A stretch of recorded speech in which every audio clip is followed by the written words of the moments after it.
Or something. Hey, everybody. We're back. Been a minute. We've had some college upsets. We have Sean Taylor's memorial to talk about, a little controversial there.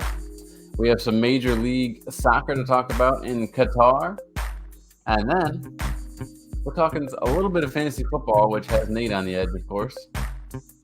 And if you are watching the show on video, you may already know that something behind Nate tragic has happened, and we will also be touching on the Power Rangers. So here we are. It's mostly football. Welcome in, MFers. Wrong one. I got you, man.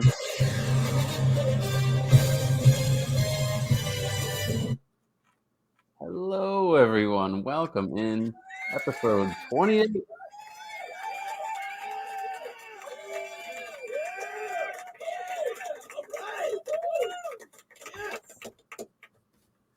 Baby, we're here. Comments already rolling in. Dylan Moran with the nerds. What's up? What's up, man? How's it going, sir? How are your Seattle Seahawks treating you these days? The Buffalo Bills, Dylan Moran, the fans of the West. I'm sure he's still a little sensitive over what happened to his Seahawks on Sunday.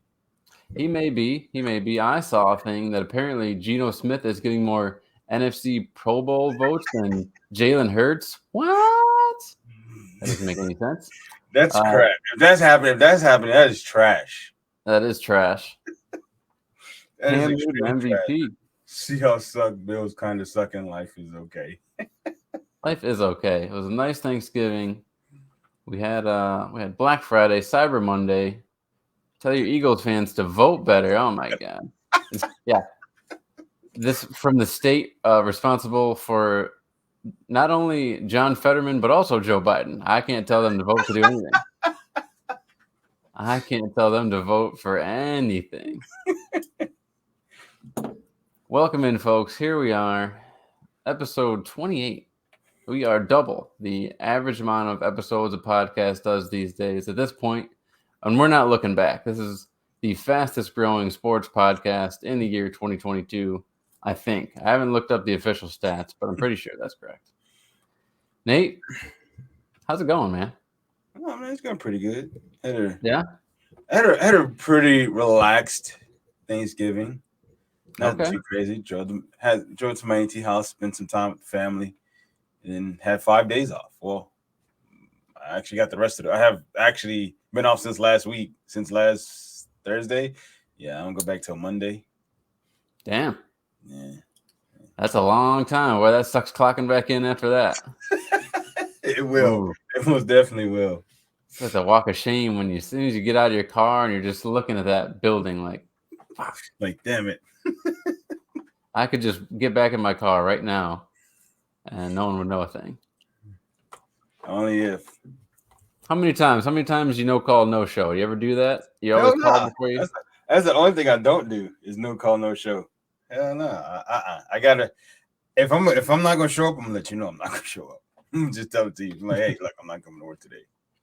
As long as I got the hours to cover it, I'm good. Yeah, at this point, I mean, you gotta chainsaw my leg off for me to. I don't take a lot of days off. I should take more days off. TJ, I don't either, but he said Jimbo Fisher will keep his job at A&M. Yeah, he will. After beating LSU, he's gonna keep that job. And the way he beat LSU, he's keeping his job. Yeah, TJ coming in with the Jets. Jimbo Fisher bragging about that A&M win. The green Power Ranger is better than the white Power Ranger. Huh. Already getting hot takes. So as far as Thanksgiving, Nate, I'm sure everyone wants to know, are you a turkey guy, a ham guy, both? I mean, what are we doing as the main course for? I take everything. Only thing I don't eat is stuffing. Are you a freak about your food touching, or is that all okay? My mom and my younger brother, they like that. Yeah, fucking weird. I'm like, y'all do know it touches when it. Like, just don't be fucking weird. No, just put it all on a plate and I'll eat it. It all goes to the same place. It is interesting, and some things like I don't think people understand. Like, if you mix cottage cheese and mashed potatoes, that's just an enhancement of flavor. That's not taking away anything from anybody. I mean, I've never eaten cottage cheese, but I don't know. But I personally, when I go to eat, I put everything on. I fit as much stuff on the plate as I can. The only thing I don't eat is stuffing. I think it's nasty. I think it's weird. Just not a big fan of it. Well, and some, people prepare it differently. You get dry stuffing, but there's always someone who makes like wet stuffing. You know what I mean? That like wet stuffing that tastes a little different. Yeah, I don't know. I don't eat it. I look at it once they tell me where the location of the stuffing is, I stay away from there. TJ says turkey, gravy, green bean casserole, and rolls. Green bean plus pie. P-I-E, buddy. Pie. Green bean. I don't understand the whole casserole thing. Yeah, this is where I get bummed out that the professor doesn't follow this show. I mean, tuned in every week for Just Be a Dad. And here we are, same time, same place. And he can't be bothered to talk to us on Mostly Football. TJ says if you take one word out of White Power Ranger, White Ranger would get canceled. No, I think if you just take Ranger out of that, White Power would get canceled. I think you got that switched. Yeah, I think so. Absolutely. I mean, then again, you also might be having dinner with Donald Trump. I mean, if you're into white power, who knows? Well, I had no idea who Nick Fuentes was before this whole thing. So who? Exactly. Did you hear about this controversial dinner between Trump, Nick Fuentes, and the artist formerly known as Kanye? Who the fuck is Nick Fuentes? Who the fuck some is asshole. That? He's just some idiot online who says dumb things, and apparently he's an Aryan, and Trump loves him to death. Never heard of him. Never heard of him. Yeah. I don't know. Never heard of him. And what's this? Why did I not hear? Why am I just out of the loop? Like, incel is something I did not know before this too. Like, I never knew what an incel was. I've heard the word, and I think it was usually referred to like Al Qaeda. Yeah, I was always like infidel, but no, apparently it stands for involuntary celibate. Involuntary celibate. So what? A guy who's just not getting any. That's the first I've ever heard a definition of that. Yeah. The whole thing is like, all right, I don't know. Yeah, that's the first I've heard that definition. I'll just keep scrolling. How about that? Yeah, we're gonna keep scrolling. That's what we're gonna do. We're gonna keep scrolling on that one. So, as far as the news goes, I mean, there wasn't anything culture-wise I really wanted to talk about. I mean, Kanye and the aforementioned Kanye West and Nick Fuentes both recently made an appearance on Tim Pool's podcast with Milo Yiannopoulos. So this was like a cocktail party of just controversy. And unfortunately, it lasted like 10 minutes before Ye walked out. He didn't like what was going on. Oh yeah, they asked him to identify who they were, and he refused to answer the question. I do remember that. He refused to answer that question, and he walked out. I've started to watch this. Like, I've only gotten a few minutes into it, and it's already like fascinating. You let Kanye talk, and you're gonna hear some things, and that's the problem. Like, the way these companies are backing out and trying to. I mean, there's got to be some truth to it. Well, and my thing is like, oh snap, horny gnome is in the house. I tell you what, you take a week off and you attract all the flies. This is a heap of trash we got going on. I'm just kidding. These are the MFers. We need these guys. I shouldn't call them flies. They're bees to honey, these guys. Oh, we already lost 2 of them. Great. Fantastic. No, as far as the Kanye thing goes, I think Joe Rogan had it right. I think Lex Friedman had it right. You let the man talk. You push back here and there, but Tim Pool, he just has this way sometimes. I mean, I appreciate him for what he is. I like the show for the most part, and I like the format, but like he has too much of a control power issue when it comes to conversation sometimes. And anywho, they got off the rails. I'm sure there was probably a lot to be learned and could be said, and craziness that you could sift your way through and find something, but no, that was not the case. Oh, hey Nate, I'm so happy that Cam is going. You will forever be linked, and I'm sure you're proud of it. Hey, you know what? I gotta give credit where credit is due. It's just like that. I mean, you can only be so good for so long, right? Right? What's it's the Batman quote? Yeah, either die a hero or you live long enough to see yourself become a villain. Yeah, that's pretty much what happened to him, too. That's exactly what happened to him. So, it is what it is. No hard feelings. Not at all. Slam Newton, baby. What a history. What a fantasy career. I mean, and fantasy MVP. He's definitely gonna finish in the top 10. Definitely. Let's share my screen for a second, and we're gonna talk soccer. Believe it or not, we're gonna talk a whole nother kind of football, and I'm gonna pronounce some names wrong, and that's okay. The USA is disappointing me at this point. How do you feel about the whole? What's your stance on this whole Qatar rainbow flag issue? All right. I was hoping you asked me this question. Well, there we go. So, does everybody remember Brittany Griner and her situation? Same fucking situation. It's their country, their rules, their regulations, their laws. They don't like the gay shit. Keep the gay shit away.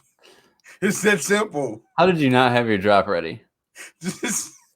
Why are you gay?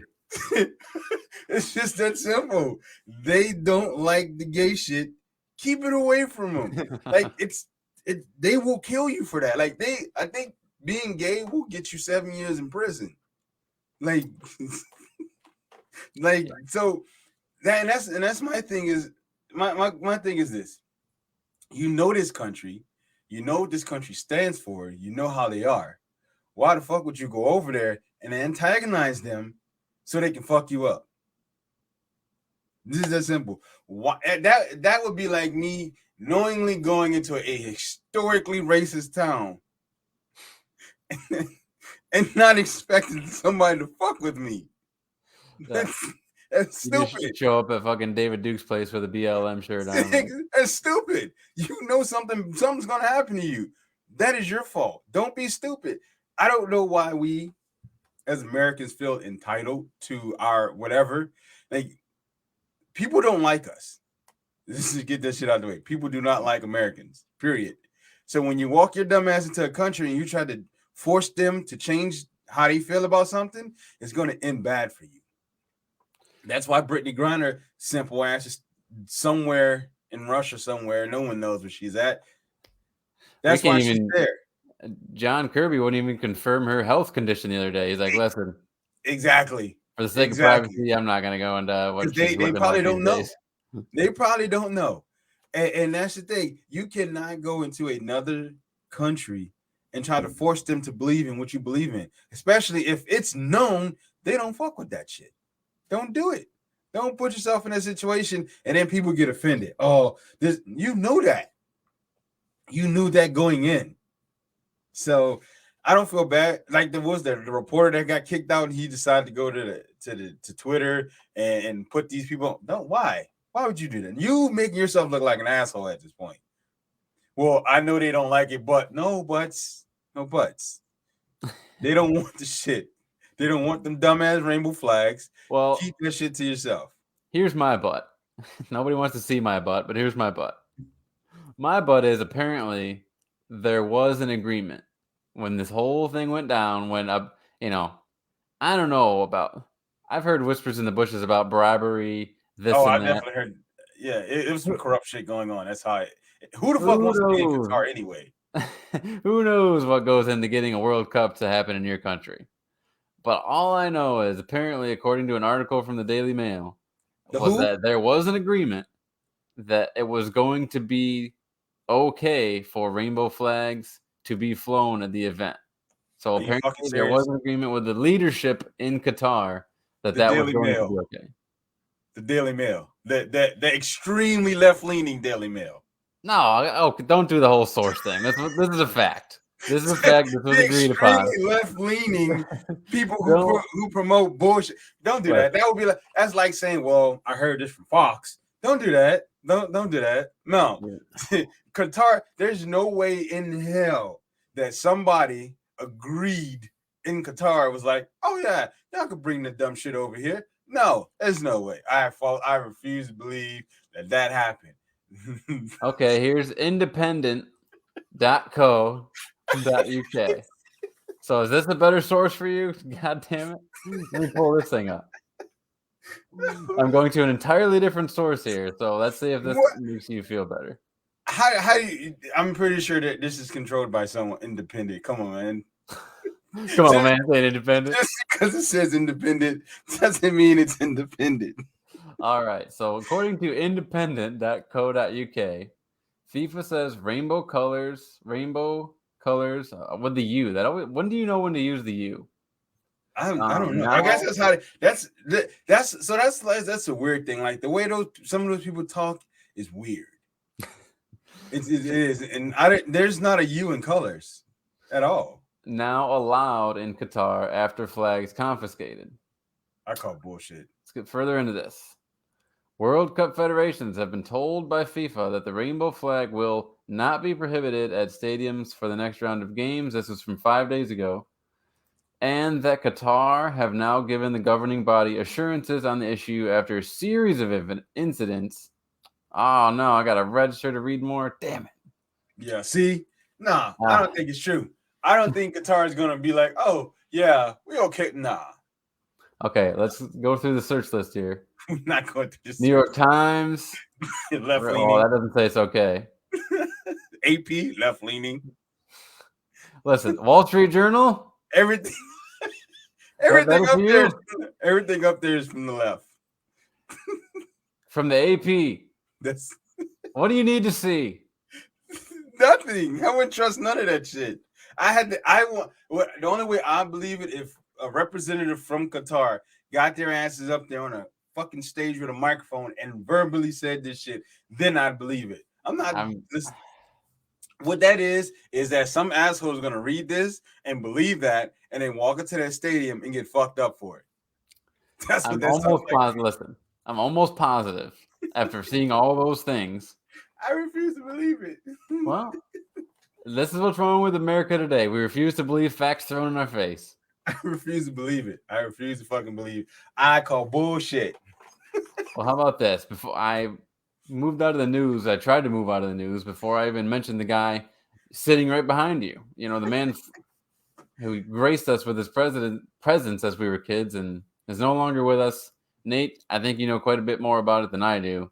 Why don't you go ahead? So what happened with our beloved Green Power Ranger recently? Okay. So apparently Jason David Frank. So apparently, what day did I text y'all? Was it was last week sometime? Like last weekend, I think. So reports came out that he had passed away.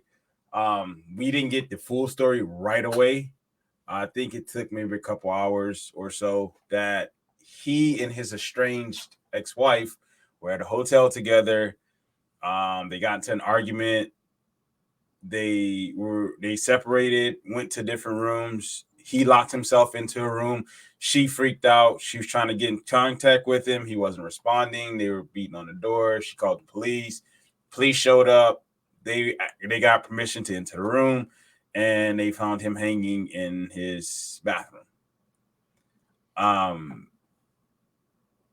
This one, it hit a whole lot different than most celebrity deaths do, just because of who this guy was, especially my childhood. Like, this guy was my entire childhood. Like, you have no idea how mad I was when they first showed the Green Ranger and he was kicking the shit out of everybody else.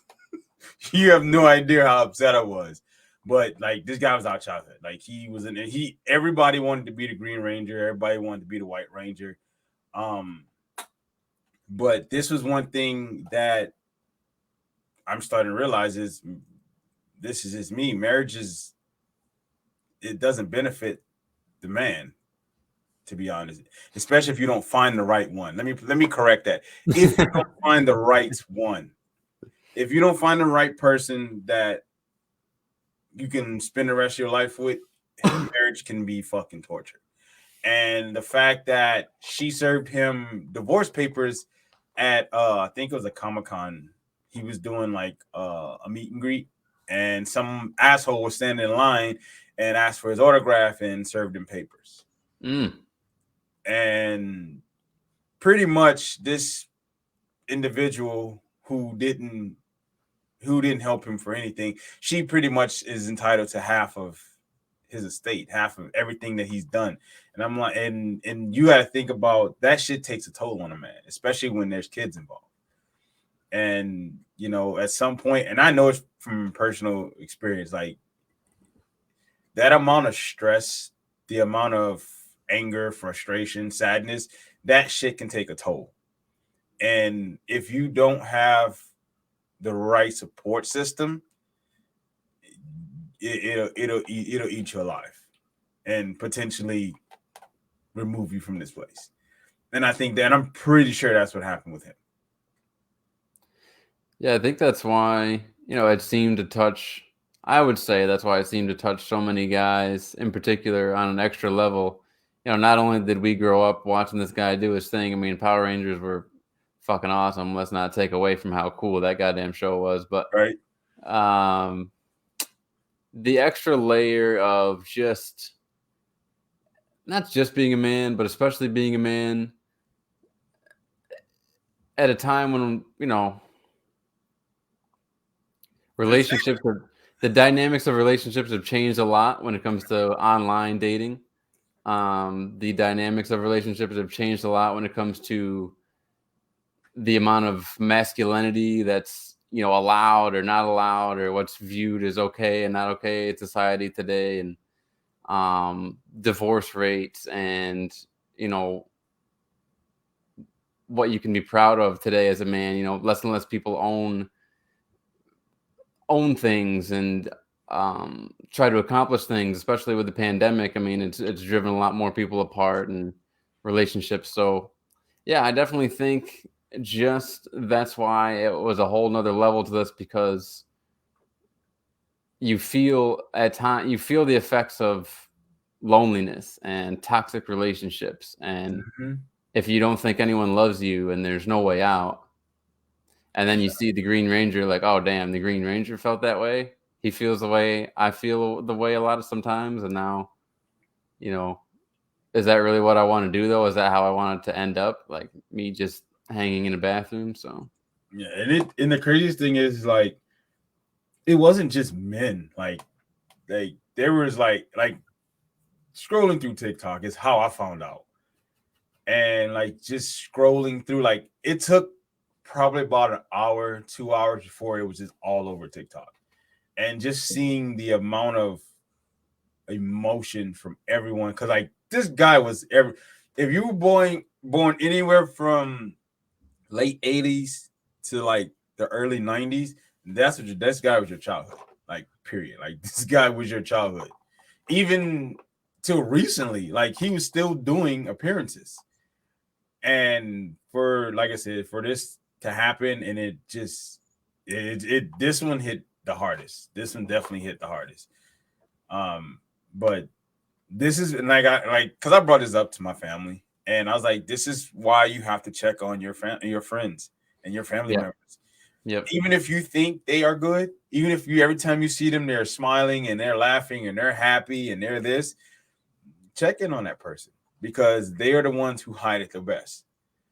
They can definitely hide it the best. And that's why I told her, because I did it. I hid it. I was able to hide because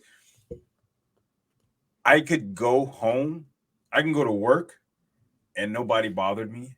Nobody saw me. And then I sit in my office all day and I go home. So no one would know exactly what the hell I was dealing with. They didn't know. Like, if I'm alone, no one sees anything. And then I go straight home. So it just, then when you're around people, you just hide it. And then you hide it so well till nobody knows until it happens. And then when it happens, now you got to make a choice. I mean, obviously, if you're successful, which you don't want to be, you obviously can't talk about it. But if it doesn't happen, or if you survive it, you most definitely got to talk about it. And, you know, my thing is that I always try to deal with, because I always talk myself out of doing things one way or another, but it's like, no matter how shallow you think the reach out is, like, just do it. Like, when in doubt on something, I shouldn't say that on anything, but whatever you're going to reach out to someone and you're like, should I or shouldn't I? Definitely just do it. Like, even if it's a, hey, what's up? Yeah. I have a guy I used to work with, back in my hometown, and a while ago, he had one of his sons, maybe his only son, was in a terrible accident and passed away. And it had been so long since I actually reached out to this guy. I didn't know how to just, I was like, man, do I want the first time I reached out to this guy in a while to be sorry for your loss with your son? So, I never said anything to this day. I don't think I know I haven't said anything to the guy, and it's just, it just. And that's what I think that's what a lot of people. I think a lot of people go through that. They're just like, well, what do I say? Yeah. And I realized for me, just a text message like, hey, are you okay? How are you doing? Like, just something that simple helps. Something that simple, because at that point, because like there are times for me, it's like I don't want to talk about it, but if someone asks me, for whatever reason, I talk about it. So if I say this, if you have a friend or friends or family members, and just check on them. I don't care what it is. If y'all hadn't talked in years because of whatever, just reach out to them. Because you never know. Because the last thing you want is a phone call like that. Because then you're going to really feel shitty, especially if it was over something stupid. You're going to feel really shitty about it. Yeah, and like when I message you and TJ, like I don't even say, are you okay? Just something like, hope you guys have a good day. No matter how excuse my 90s self for saying this, but no matter how gay it feels, like just reach out. Just something simple. But like I said, this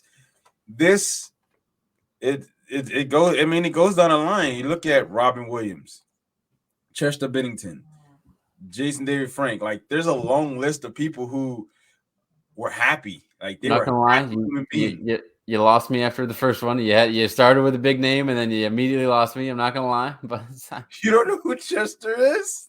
Who's Chester Bennington? The lead singer from Linkin Park. Oh shit, my bad. Okay. What the?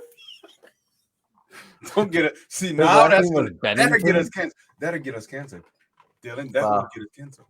What? I'm glad we're not more popular, because I'd be getting a lot of fucking comments for that one. Jesus Christ. Anyway, who's Chester?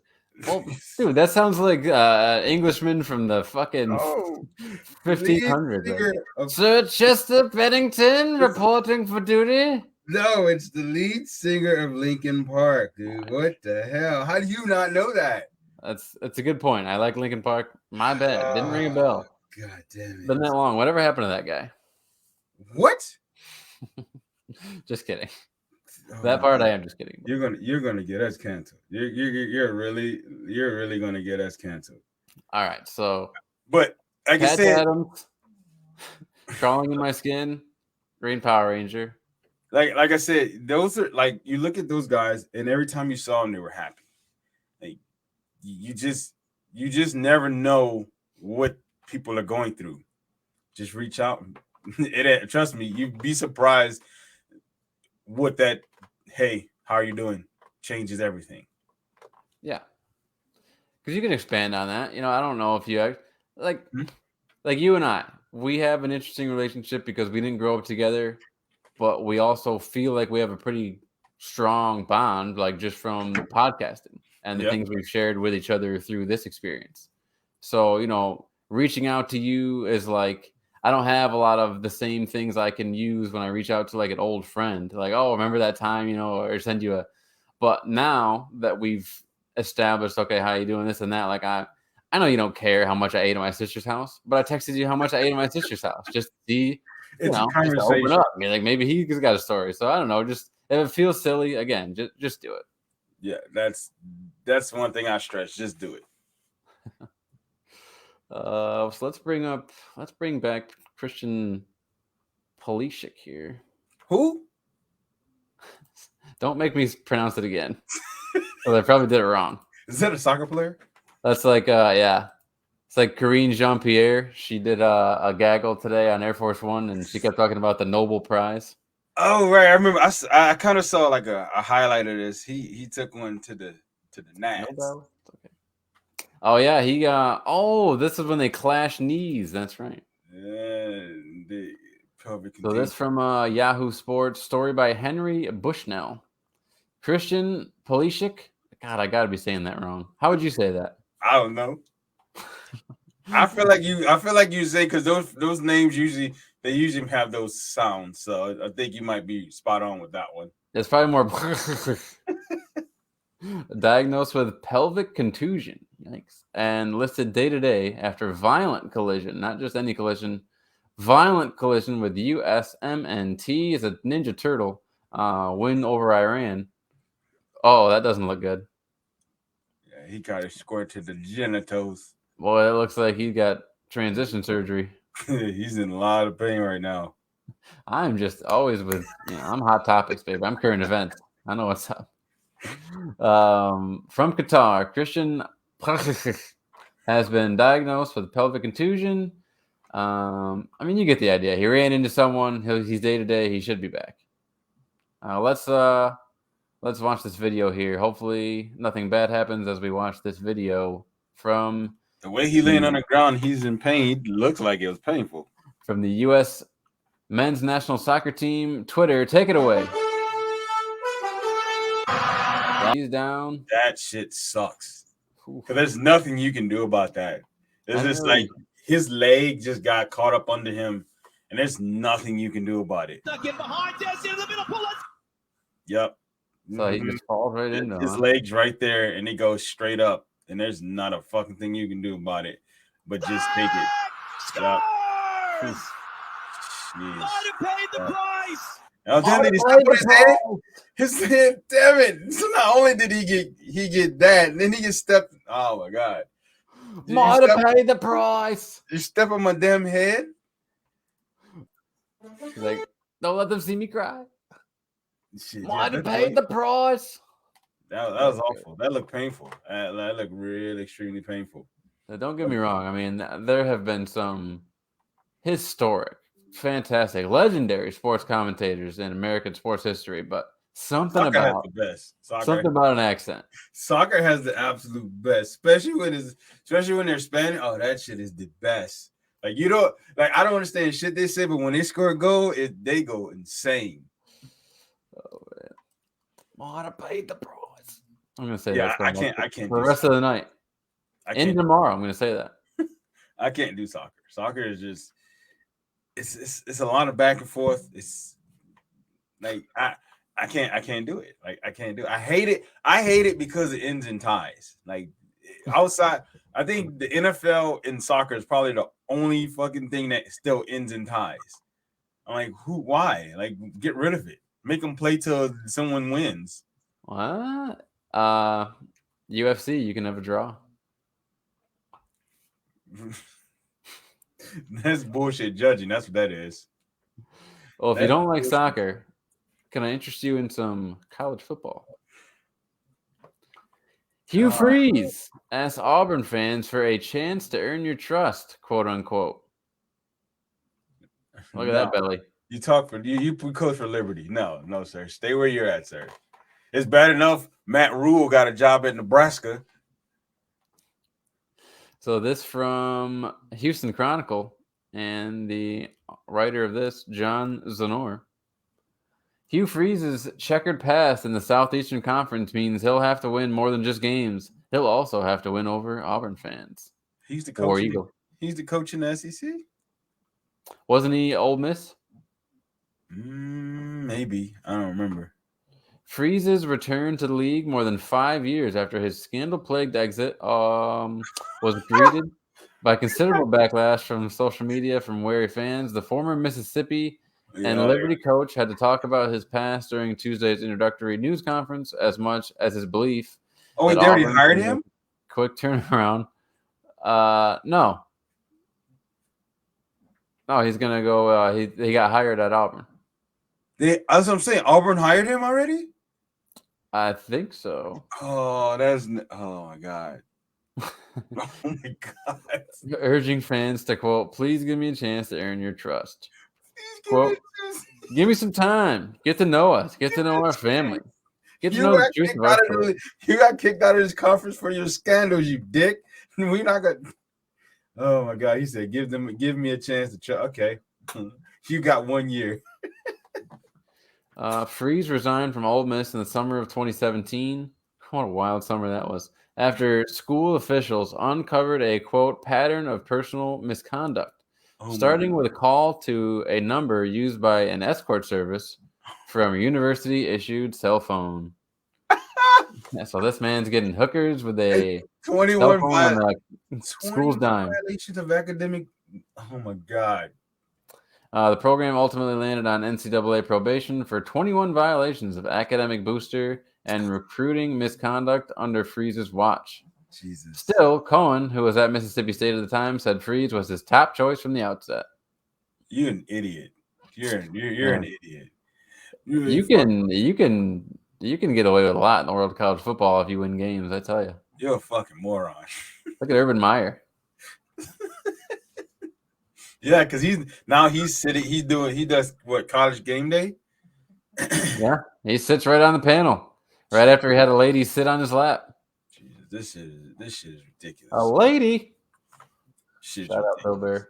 So there you go, Hugh Freeze in at War Eagle. Hugh Freeze and Matt Rule, 2 fucking idiots, got coaching jobs. Let's keep it trucking. Let's keep on this college football train. From ESPN, USC joins Georgia, Michigan, and TCU. Wow, Horned Frogs in CFP's latest top 4. They're gonna make us play USC. Well, USC got to win their title game. From Andrea Adelson, Georgia, Michigan, TCU, and USC are all poised to make the college football playoff. Wow, what a championship year. Weekend. No Ohio State, no Oklahoma, none of that shit. Keep that shit out of here. No Bama. Playoff with wins in their conference championship games this weekend after the selection committee unveiled its penultimate rankings Tuesday night. There was no change at the top as Georgia, 12-0, remained number 1, but after Michigan, 12-0, beat Ohio State 45-23. Yeah, they tore into that ass. In the shoe. Whew. On Saturday, the Wolverines jumped 1 spot to number 2. TCU, 12-0, stayed at number 3, and USC, 11-1, made its first appearance in the top 4 after the Buckeyes and LSU loss. Yeah, this championship weekend is going to be, obviously Georgia's not going anywhere. Michigan's playing fucking Purdue, so that's not a thing. But TCU played Kansas State, and I think USC plays Utah. So I think that's right. So the thing is, so if both, just by the string of fucking luck, if both TCU and USC lose, Alabama and Ohio State get back in. There's no way that Alabama and Ohio State don't get in. And it's going to be a situation. The article here further says, if one or more teams lose, the committee might have tougher decisions to make. Mm-hmm. But consider this. Beyond the top 5, every other ranked team has 2 or more losses. And no 2-loss team ever has made the college football playoff. Ever. Doesn't say that, but my question would be, so let's say TCU and USC both lose. USC already has a loss. Right. So it seems like they'd be out. So they'd be out. Ohio State could pop back in at 4. Do you keep TCU where TCU is, even with the 1 loss? So that's just by chance they do lose, or just by a snowball's chance in hell, Michigan and Georgia lose. What do you do? Because the only other 1-loss team is Ohio State. Everybody else, Bama, LSU, Tennessee, everybody else from 6 down, I think, has 1 loss, has more than 1 loss. It says here the highest ranked among the 2-loss teams is Alabama, followed by Tennessee at number 7, Penn State at number 8, Clemson at number 9, and Kansas State at number 10 round out the top 10. Clemson plays number 23 North Carolina 9-3 in the ACC championship game Saturday as well. You can't put But after the Tigers lost to South Carolina 31-30 last Saturday, they were essentially eliminated from playoff contention. Yeah, I feel, and this is one thing that I'm feeling. I feel like LSU. I think LSU should have been disqualified from playoff contention in general because you losing to A&M because that puts you at 3 losses there. So there's no way LSU's getting in. I'm thinking either way, Georgia stays where they're at. If not, they drop a spot. I don't see. I really don't see. I don't see Ohio State or Alabama getting back in. Maybe Ohio State can squeeze back in if, let's say, TCU or USC loses. Right. You can possibly see them, but I don't see Alabama getting back in. Like everybody has to lose for that shit to happen. I'll say this: watching that Caleb Williams for USC. I mean, I haven't seen too much of him, but he is pretty dynamic. Yeah, he's a dynamic player. They got a pretty stacked roster receiver wise. The only problem is when it comes to other teams playing the SEC, they don't play that physical brand of football. Like Michigan learned that the hard way last year because everybody was like, "Oh, we got Georgia's number. We gonna beat Georgia," and then you get your shit pushed in 34-11, and now you like, "Well, no, well, you don't." That happened to Shea Patterson too, right? Huh? That happened to Shea Patterson too, right? Or is that what you're talking about? What are you talking about? The quarterback? Was that just last year that they stomped Michigan, or was that stomped Michigan's teeth in last year? Yeah, it was the playoffs. We matched up to them, and I couldn't tell you the amount of Michigan fans. My daughter's mom's a Michigan fan, and I so much has happened since then. They talked a lot of shit, and I let them talk because I knew it was going to happen. They're like, "Oh, we're gonna beat Georgia," blah blah blah. All right, bet. I understand what you believe, but I'm gonna tell you what the truth is. And nobody wanted to listen to me. They're like, "No, it's not gonna happen. We're gonna compete." Okay. Well, we finished 34-11 last year, so good job on that. So I think what's gonna happen is I think nobody wants to see this, but I think if everything stays the same, I think at some point it's gonna be Michigan and Georgia for the national title. And it's not gonna go the way they expect it to. It's just gonna be honest. Because remember, they had the best defensive player last year in college in Hayden Hutchinson. And you saw how effective he was last year. Yeah. Jesus Christ. Yeah, exactly. So I for me personally, I think everything might just stay the same, but if USC by any chance loses to Utah and TCU loses to Kansas State, they're gonna have the playoff committee is gonna have to really think about it. Like obviously USC gotta go out. So you get that spot to Ohio State and you let them get their rematch against Michigan. And then we'll deal with whoever else y'all put in there. This here might be old news to some people, but we did not cover it here on Mostly Football, Nate. What? The XFL. Oh God, the draft. They're back, baby. Oh man, we got results. Some of these I think there's a couple. I know. What's his name? AJ McCarron's in there. He got drafted. Martavis Bryant, Kalen Balazs, Cody Latimer. Big boy. He a bum. Fucking bum. He should have been there some years ago. Fucking bum. That's exactly what he is. We drafted him. We could have drafted somebody else. Took that bum ass. Anyway, it's gonna be interesting. They're backed by some people with money. I think they're gonna be okay. I think you got to give it up for Kyle Sloter. This guy has fucking played everywhere he could play so far. So this is the Arlington Renegades. Hang on. Let me read up a little bit here, and then we'll get to the rosters. From ESPN, the preliminary rosters for the 2023 XFL season are set, with the new Spring Football League finishing its draft with 442 non-quarterbacks selected for 8 teams. The XFL assigned quarterbacks to teams before the draft. The draft Tuesday and Wednesday was divided into 4 position groups. Yada, yada, yada. Some of the players, Vic Beasley, Martavis Bryant, Kalen Ballage, Cody Latimer, and PJ Hall. There were also 69 players who played in the 2020 version of the XFL.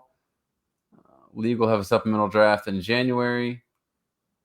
Here's the rosters. Okay, so go ahead, Nate. If I'm the NFL, I would use this as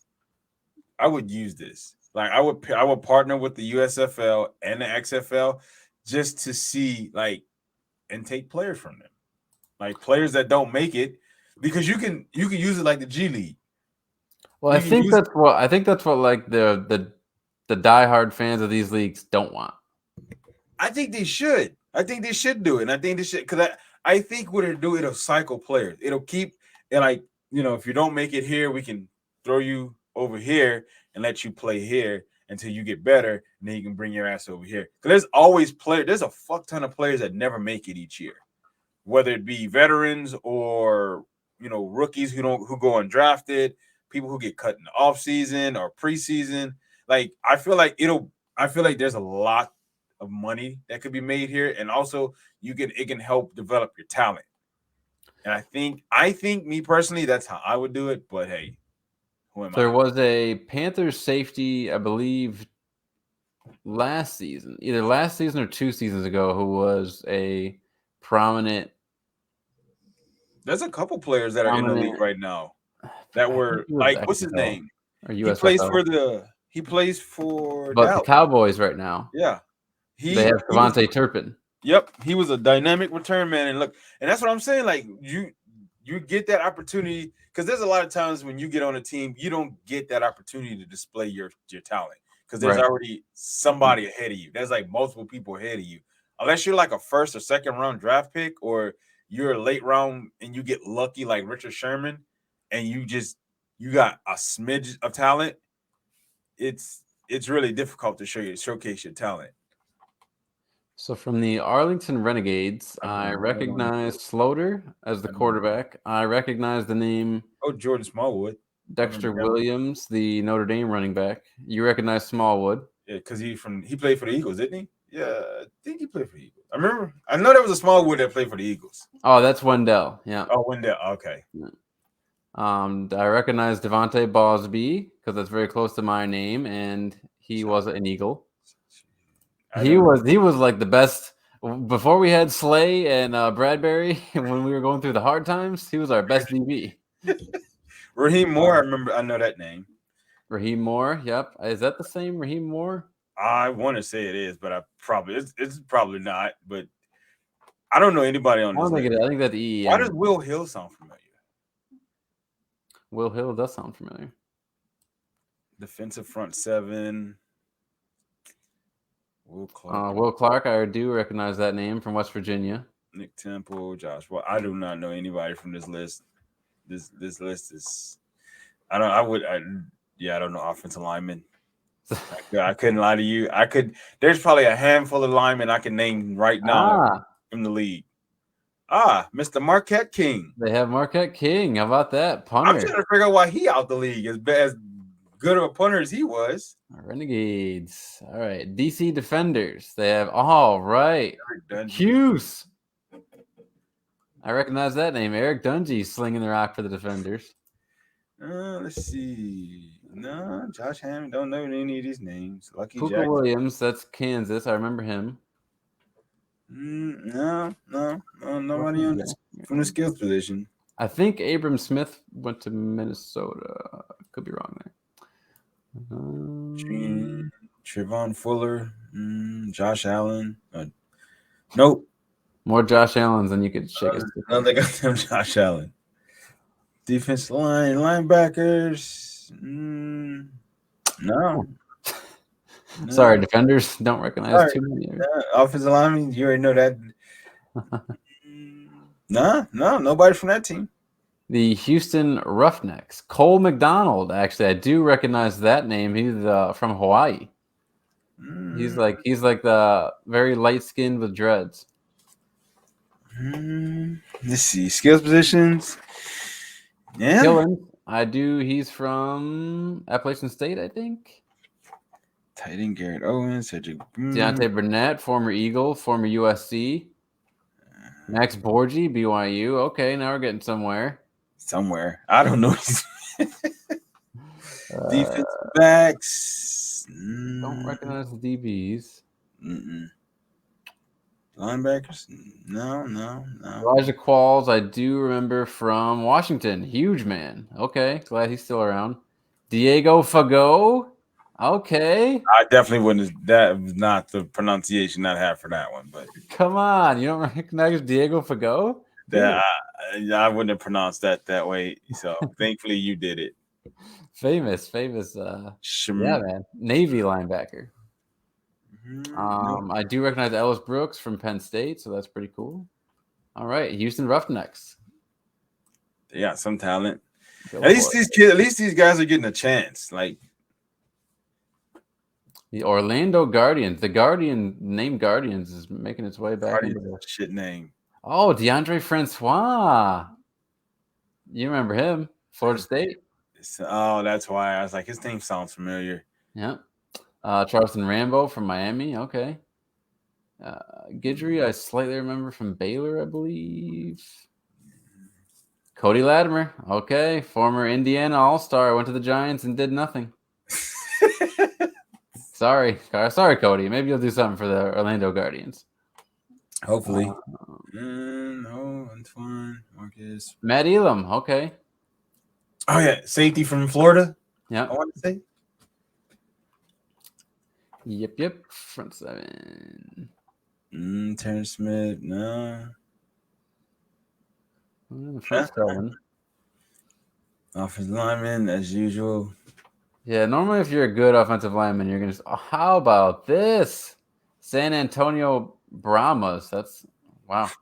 The Brahma Bulls, huh? The Brahmas. Terrible. Brahma for your mama.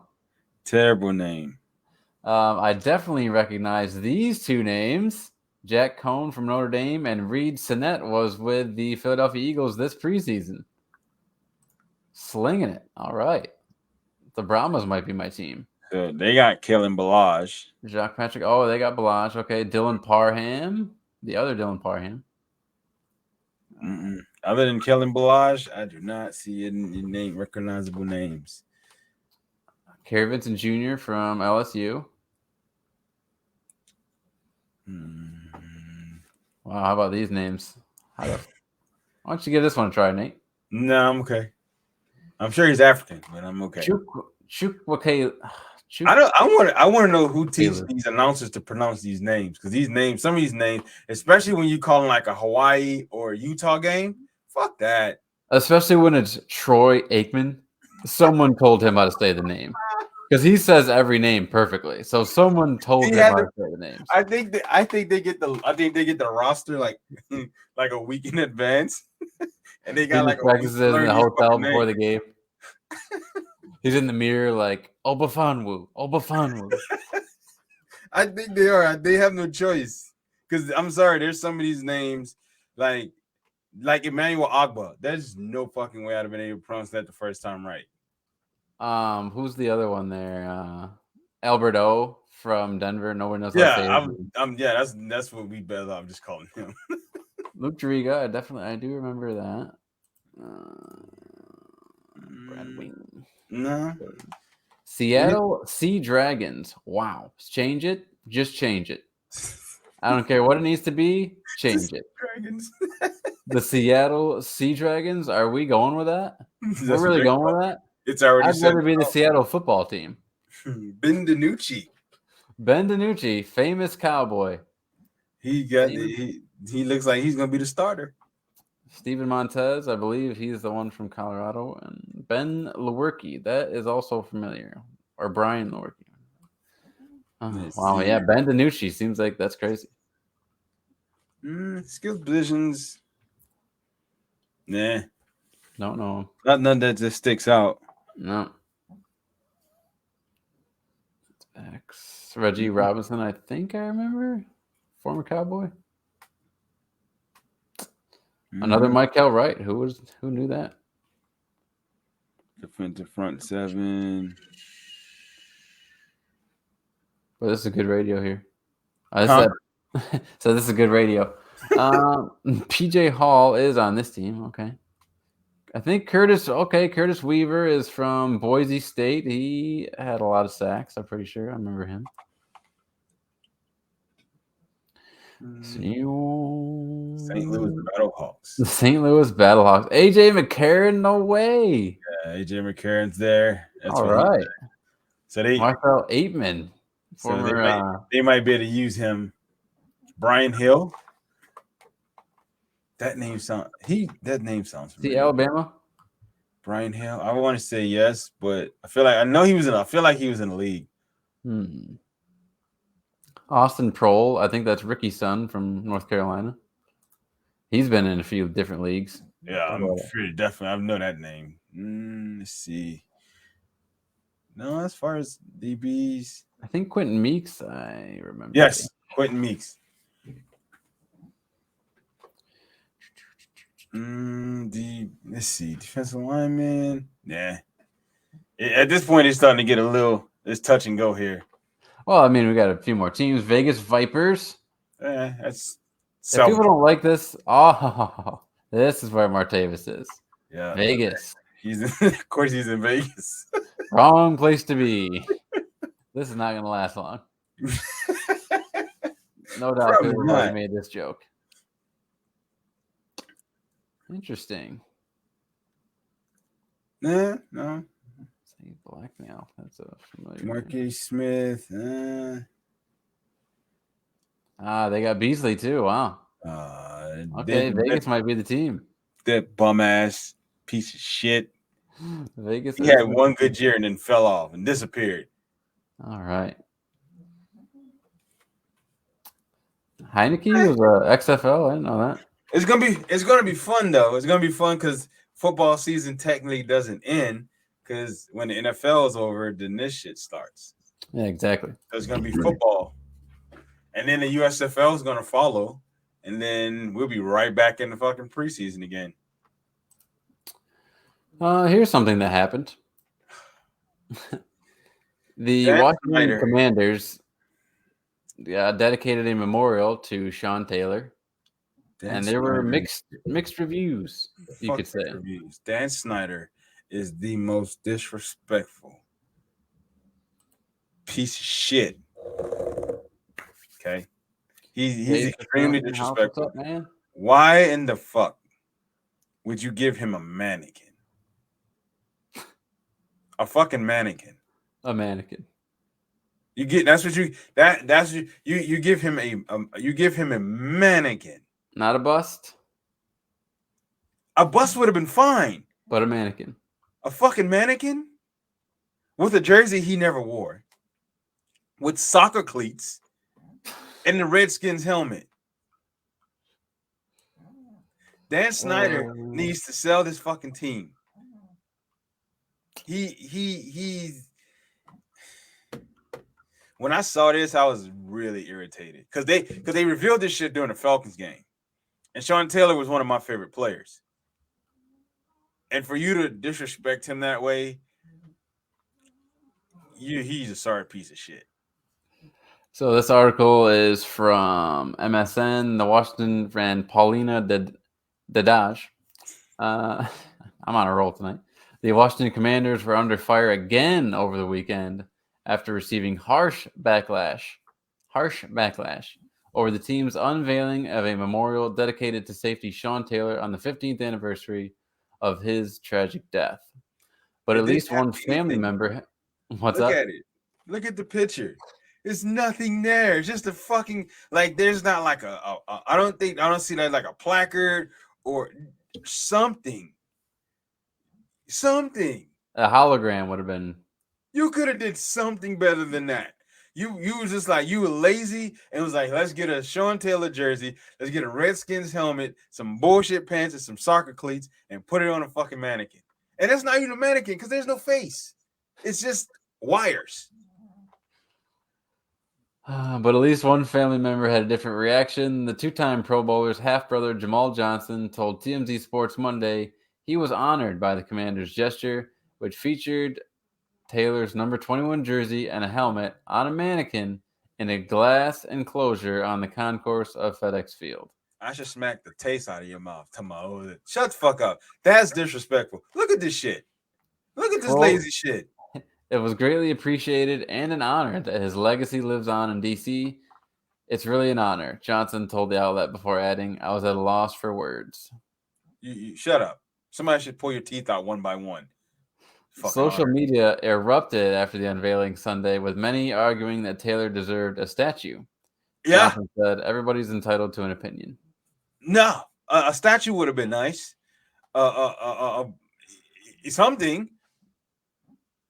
Something other than what you put together. Taylor's daughter, Jackie, who was in attendance for the unveiling, expressed a similar sentiment. Quote, it was something that was super special to him and something he chose to do. Okay. The soccer cleats, bro. You see that? Fucking soccer cleats. It was beautiful, honestly. They put everything that he wore, soccer cleats, little things that were special to him and that he did as a player that was really special. So that's something he wore, I guess? I don't think he wore soccer cleats to play football. I don't. I knew he was a menace. He had black Air Force energy. I don't think he wore soccer cleats to play football. I'm just saying. I'm just saying that it was this could have been done better. This could have been extremely better.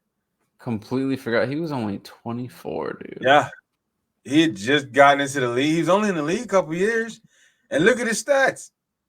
And he was a safety. Jesus. He had 305 tackles, 12 interceptions, and 8 forced fumbles in 55 games. Could you imagine if he was able to play 10 years? 55 games? Damn. Most people don't get 12 interceptions in 55 games. Yeah, there's some people who go their entire career with just 6.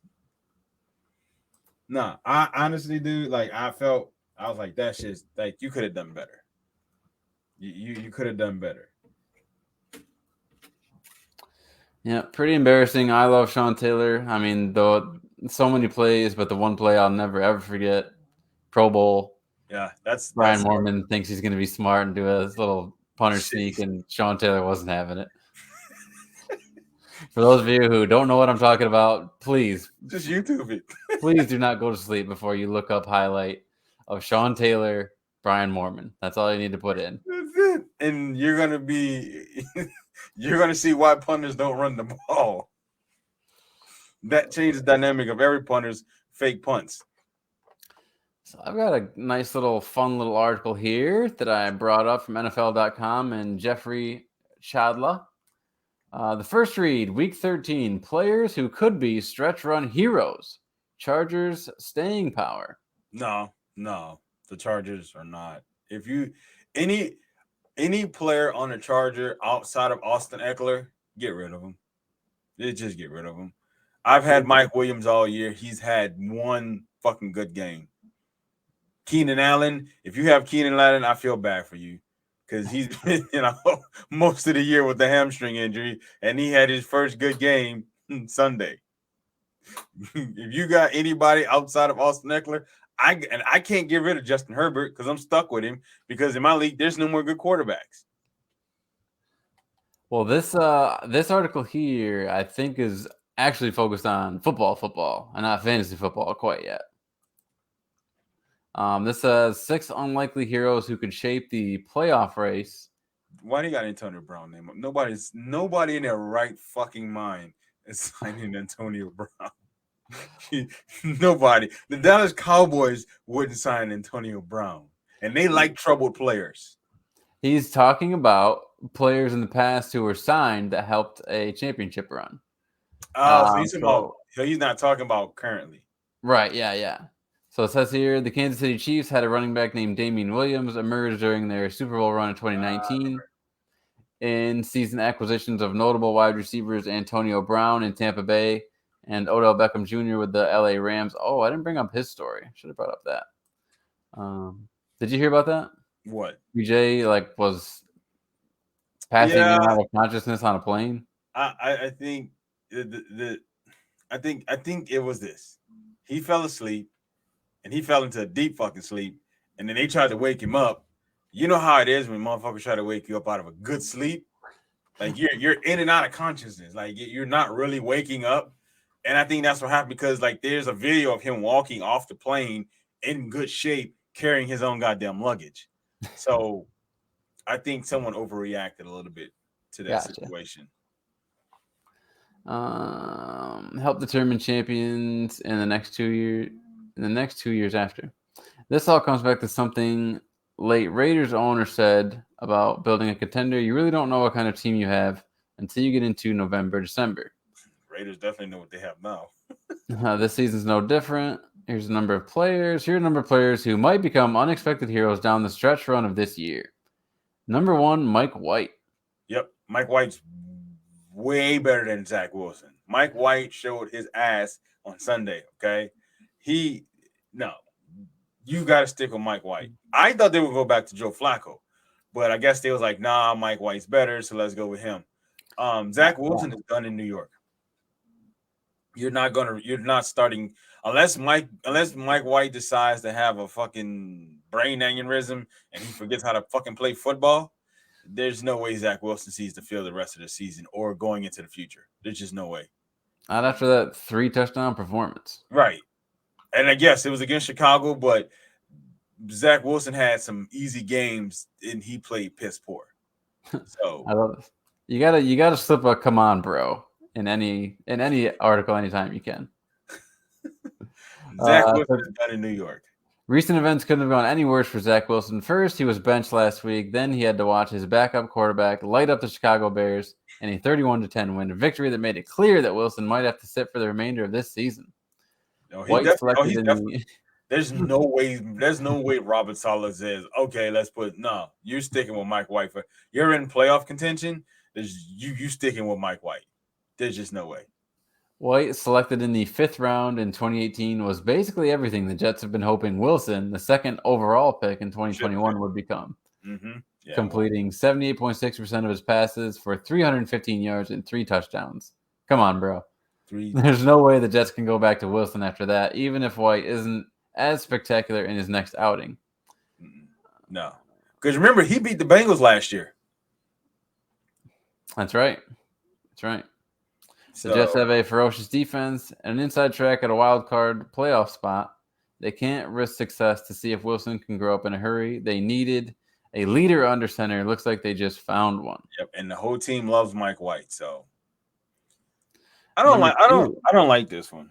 Isaiah Pacheco. Yeah, I don't like this one. I don't think he's going to make a big difference. If anything, I'd have went with Kadarius Toney. If anything, a healthy Kadarius Toney is better than he's better than Juju. Okay, they have not been using him at all. Maybe it's because he's been hurt. So he's had a hamstring injury. I found that out the hard way when I started him 2 weeks ago. And a lot of people did that, and and they pulled him and didn't say anything until mid fucking game, and I'm like, what the fuck? And then I'm losing because of it. So, but I would say Kadarius Toney would probably be their unsung hero when he gets healthy. And the Chiefs did also just pick up Melvin Gordon. So there's Melvin Gordon is fucking shit. I wouldn't have touched him. I'd have left him on the fucking sideline.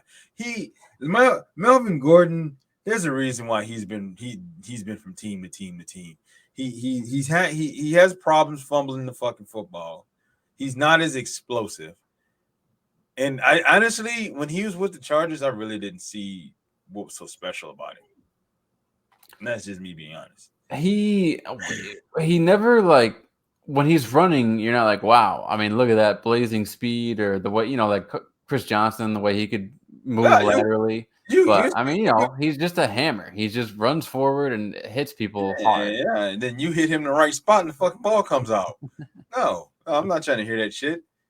You look at some of the backs, like you give like guys like Chris Johnson, you give him like just a small. It's a done deal.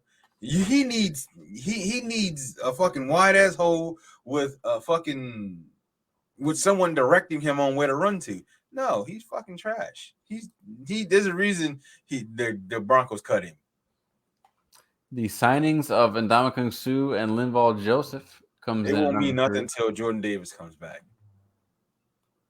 Well, I mean, once he comes back, it's going to be just amazing to watch all these guys work together. Exactly. And that's what I was saying. So when they signed him to, I was like, okay. But I'm like, when Jordan Davis comes back, could you imagine, even if you didn't want to, you could have the three of them on the field all at the same damn time. Like, that would be, so especially if you know they got to run the ball, like on fucking 4th and 1, you put the 4 of them out there, it's a done deal. It's fucking over. Their impact has been noteworthy. Philadelphia allowed 320 total rushing yards in the 2 games before Suh and Joseph arrived, and 205 in the 2 games since. They've been awesome. Wait till your real run stopper comes back from that injury. And it just goes to show, like, obviously both these guys are extremely, extremely talented, but winning is a kind of motivation that sometimes matches money. I mean, guys will play for less and have played for less to like go to, the Patriots of the past or, things like that. If they knew they had a really good chance to win a championship. I mean, they're just, and that's why they do it. And that's what Odell's waiting for. That's why his return, he was trying to say mid-December, because he's like, all right, at that point, everything's shaping up. And now we can see where I'm going. Who? Rachaad White. Nah. Who? Nah. Who? No, hell no. You don't like this one? Buccaneers are done. They're fucking. You can stick a fork in their asses. They're not winning. They're not winning. If they win, the division, whoever they play in the first round, the wild card, they're getting their asses beat. It's simple. They're getting their asses beat like a drum. White brings a wiggle to the Bucs offense that is vital for a team that has struggled to run the ball all season. He may be playing alongside bigger names. He didn't bring up, but they lost to Cleveland. They did lose to Cleveland. In overtime. They lost to Cleveland. Hey, it's a dog pound. That defense is shot. It's a dog pound. Tom Brady is Father Time. He should listen to Giselle and fucking retire, because Father Time is catching his ass. It didn't caught it crept up on him. And then you got Mike Evans. He's still doing Mike Evans things. Chris Godwin is Chris Godwin. Julio Jones, it's time for him to go ahead and cut it out. It's time to go ahead and retire.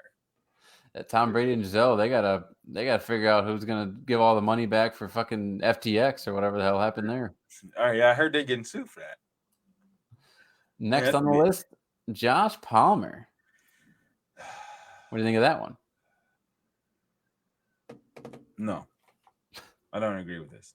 The Chargers have been plagued by injuries to the receivers, with star Keenan Allen and Mike Williams missing a significant amount of time this season. Those losses have resulted in more targets for Palmer, the team's third receiver, and he's delivered. No, he hasn't. He's had 2 100-yard receiving games in the last 5 weeks and recorded 2 touchdown receptions in a 30-27 loss to Kansas City. In week 11, during which Williams re-aggravated that ankle injury, he's done nothing. The Chargers have been touting Palmer as a legitimate talent. If he can continue maturing, hard to handle in December. Don't get me wrong. The kid's talented. I've seen a lot of his big plays. I've seen a lot of his plays. I've seen a lot of them. The Chargers, they have way too many injuries to overcome. Joey Bosa, is it Joey or is it Nick? Yep. Joey Bosa is still injured. He tore his groin. He's still injured. He lost his star tackle for the season. He lost another offensive lineman for the season. There's just too many. So I did want to bring up, we're getting pretty close to the fantasy football playoffs here, folks. And if anybody loves fantasy football, it's Nate and I. It definitely doesn't drive us crazy each and every single week, making us want to go Green Power Ranger on ourselves. Stress the fuck out. So this here is actually from the beginning of the season in August, but this was the only full article I could find on the fantasy playoff schedules. Other than that, there's like a few, like strength of schedule things I could have individually broken down. But this is easier for me to go back and see, what's right, what's wrong. So let's just get right to it here from Sports Illustrated. Best and worst fantasy playoff schedules after the semicolon. Joe Burrow and Derek Carr have it tough. From Sean Childs in August. In weeks 15 to 17, we need to know who has the best and worst fantasy playoff schedules. I regret drafting Joe Burrow. He's been so goddamn inconsistent this year. It's not even fucking funny. So the first team, the first team mentioned here for the best playoff schedule is the New York Jets. How? Well, in week 15, they have Jacksonville at home. Actually, they have Detroit at home. In week 16, they have Jacksonville at home. And then they go to Seattle for the championship game. 2 tough games. That's 2 tough teams. Because Detroit's been playing much better fucking football. The only reason why they lost because Detroit is Detroit. They figure out how to lose fucking games. Hold on. You're going to give Detroit props on defense, though? Yeah, I have to. But again, they're Detroit. They figure out a way to lose games. Jacksonville. The thing about this is Breece Hall for sure, because you're not going to get that. Yeah, Jacksonville has been improving a lot. Jacksonville has improved defensively and offensively. Trevor Lawrence isn't turning the ball over as much, which is a fucking positive thing for Jacksonville. I mean, you saw what they did to Baltimore on Sunday. So, it's I don't see that being easy. And then they finished in Seattle.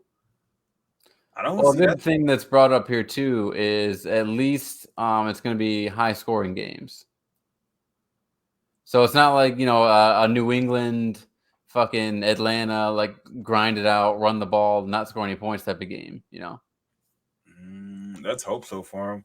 But I mean, Seattle gave up 225 rushing yards to Josh Jacobs on Sunday. Woo! Yeah, and then they gave a walk-off touchdown. Let's touch on that for just a second, dude. I mean, I'm old enough to remember when Josh Jacobs was playing in the Hall of Fame game at the start of the season, and everyone, including myself, was saying, "Oh, you better look out, old Josh McDaniels. This New England system, Josh Jacobs, if he stays on the team, is going to be a minimal role." Here we are. This dude's been a stud almost every week. And they should have been realizing this. If we lean on Josh Jacobs, we win games. Props to him. Yeah, like I said, it'll be a good for. Those. Now the next team brought up here is clearly why this article is from August, because the Denver Broncos are nobody's targets for fantasy right now. Oh, they're fucking awful. Javonte's hurt. Cortland Sutton's been very few useful. And it's not their fault.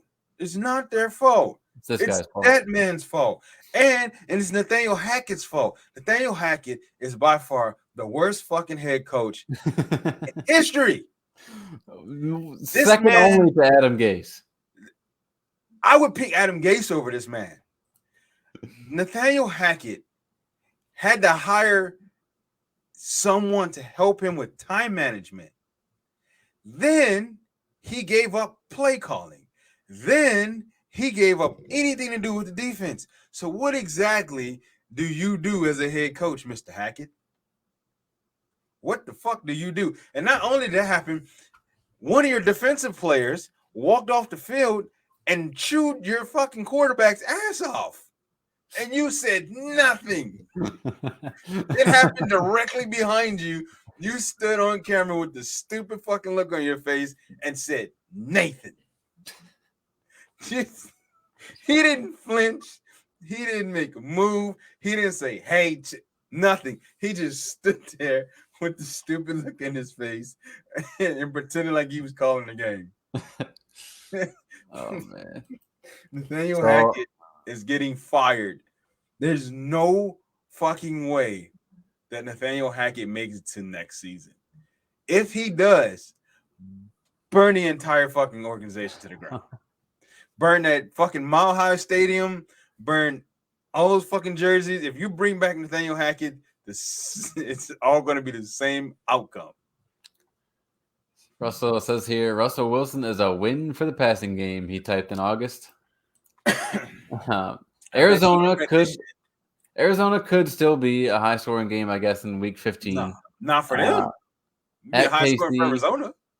But I'll tell you this: if you play anyone from the Broncos, week 17, on the road against the Rams, It's fucking retarded. Maybe Latavius Murray has a decent game. Maybe.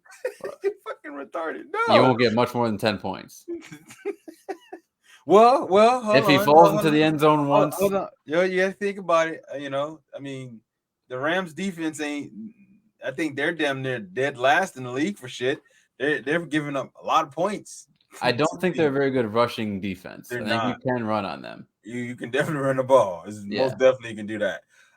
So Kansas City. Kansas City rounds out the easiest one for the best. Now this right here is easy. Kansas City has Seattle, Denver, and the Texans. Yeah. Now this is who you want. If you want to start, you should start every fucking body that plays for Kansas City. Can't start everybody? Patrick Mahomes, Travis Kelce, everybody. Just start. And you need to be regardless of whether or not you have Patrick Mahomes, you need to be looking at your playoff schedule to see if you are playing Patrick Mahomes. Exactly. I don't know what you can do about it, but you will lose sleep over it. You most definitely will. The man's been on fire, and I don't think those teams are going to stop him. No, they're not. You're really, really not. And the thing is, like, Juju's, he's healthy again. Sky Moore's coming into his own. Travis Kelce, thank God I had to play Travis Kelce this week. I was like, fuck, I don't need another 4-score game. I was like, please. Thankfully, the Chargers held him to 1 touchdown. I was like, yes, I can win this. But you're looking at Seattle, Denver, and then the Texans. Dude, if Patrick Mahomes wanted to throw for 500 yards each game, this would be the time to do it. 15 to week 17. Yeah, I'll say this. I have Travis Kelce. Finally, I don't think I've ever had him before. I have Travis Kelce in 3 out of 5 leagues. This is the least stressed I've ever been in my whole fantasy career. Yeah, bro, because just being able to every week be like, your tight end position. You know for a fact your tight end position is at least going to give you, on average, at least 15 points. At the very least, you're getting 15 points. What a terrible place to be, constantly deciding if Greg Dulcich or fucking right the fuck here. One of the Colts tight ends is gonna hook you up this week. So 2 out of my leagues, two out of the 3 leagues I'm in, I have Mike Gesicki and I have Dallas Goedert. Dallas Goedert bitch has his own IR right now. And then so in our league, I was able to pick up Kyle Pitts, and now his bitch has his own IR. So now I gotta scramble to find a fucking tight end. And then in my other league, so the league that I'm in for work, I remember I told you there's 18 fucking people, right? So there's nothing to pick from. That's crazy. In that league, I have Mike Gesicki. That's my tight end. I can't find a fucking tight end to save my life. That's probably doing pretty well in that league. Huh? Having Mike Gesicki is probably like striking gold in that league. Fucking 18 people. It's fucking miserable. If an injury happens, you're screwed. Period. If an injury happens, like when a bye week started, I'm happy most of my players had early bye weeks because there's no way I'd survive. Like, what was it? Bye week? What was it last year? It was like there was 1 week where like I think 7 teams had bye weeks on the same bye week. Like, what the? I was like, if that shit happens, I'm screwed. But so who's the next man up in Atlanta? Is it Anthony Frickser? We have Michael. I can't think of his name. Porter or something like that. Don't they have Pruitt? Yeah, Pruitt. That's him. Okay, that's so right. He caught a touchdown, and then we still have what's the guy from Florida? Arthur Smith loves his Titans, man. What's the guy from Florida? The quarterback. Francisco something. Oh yeah. What the hell? Something like that. Yeah. Well, he played quarterback, but he moved to tight end. But he's available to us, but at this point, we really don't have a passing game to speak of, because we have Marcus Mariota, and he tends to fucking choke in clutch time. So, it is what it is. It's not like we have Desmond Ridder sitting on the bench. Felipe Franks. There he is. I know his name somewhere. So Felipe Franks, he's a tight end / quarterback. He's that Taysom Hill. He's just not as good. He's like half the talent. This has Parker Hesse listed as the starting tight end. Yeah. I don't know who the hell that is. Yeah, exactly.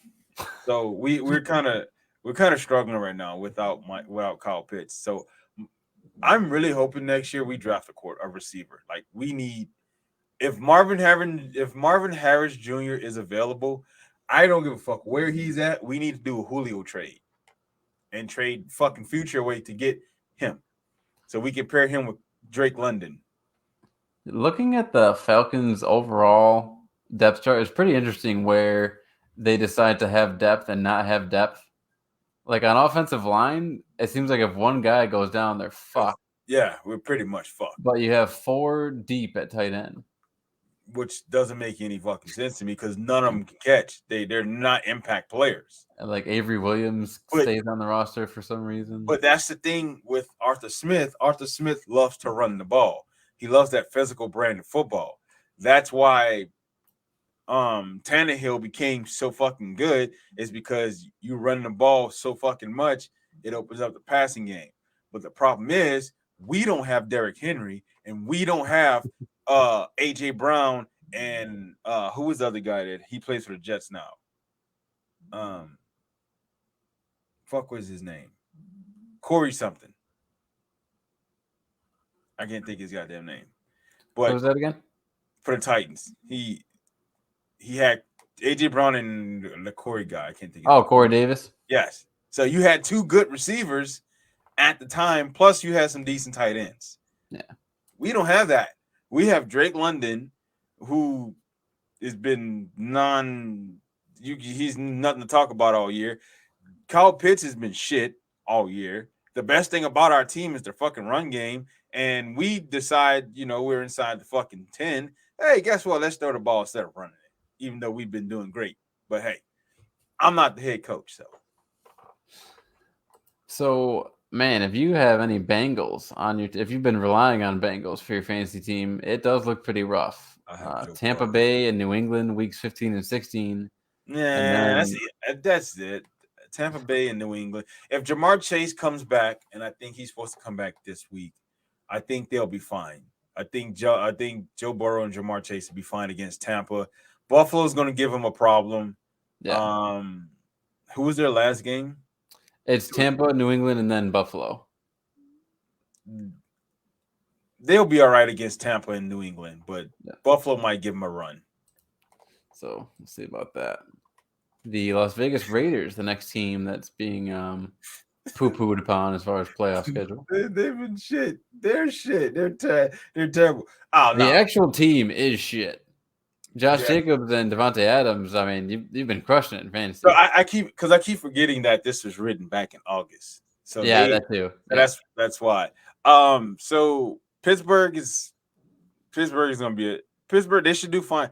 Pittsburgh is probably the only game that they're probably gonna have a decent outing against, because New England and San Francisco that's 2 different animals there.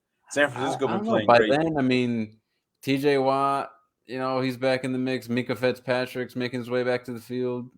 We'll see. Yeah, but I wouldn't start anybody against them. I wouldn't start anybody against the Niners. Yeah, that's tough. Or New England. Maybe I mean, if you got Devontae Adams, start him, because obviously it's Devontae Adams. Yeah, I mean, you have to start Jacobs and Adams, but that is kind of anybody else. Yeah, I wouldn't start Derek Carr. I damn sure wouldn't start Hunter Renfrow. Darren Waller. I think they're both hurt. Oh, there's another one. Yeah, Foster Moreau. You've been having to rely upon. Yeah, I wouldn't start Foster Moreau. I wouldn't start none of those guys against those teams. Mac Hollins been up and down. Yeah, I almost picked him up, and I was like, yeah, nah, he's up and down. And this one's actually pretty big, because I think this still holds up. No, this is written in August, but obviously you have to start You have to start Tyreek and Jalen Waddle for You sure. start I'm not everybody. saying don't. You start Tua. You start Tyreek. You start Jalen. But man, Mike at Gesicki, Buffalo, you sit Mike Gesicki ass on the bench. The reason At- why I say that is because of this. Buffalo, New England, and who's the last team? Green Bay. Week 16, they have Green Bay.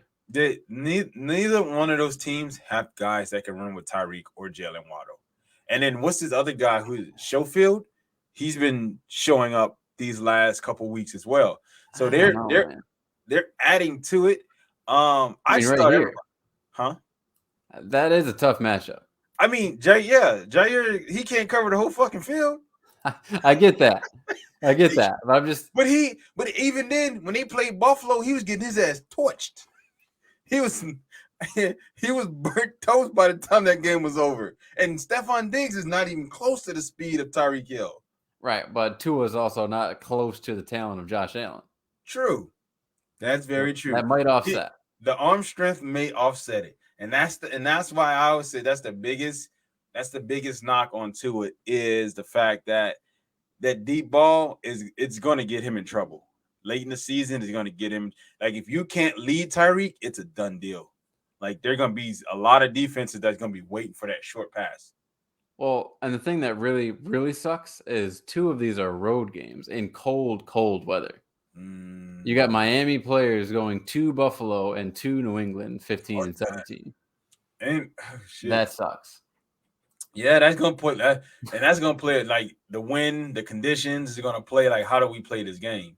Yeah, that's maybe Raheem Mostert is a good option in those games. But Jeff Wilson Jr.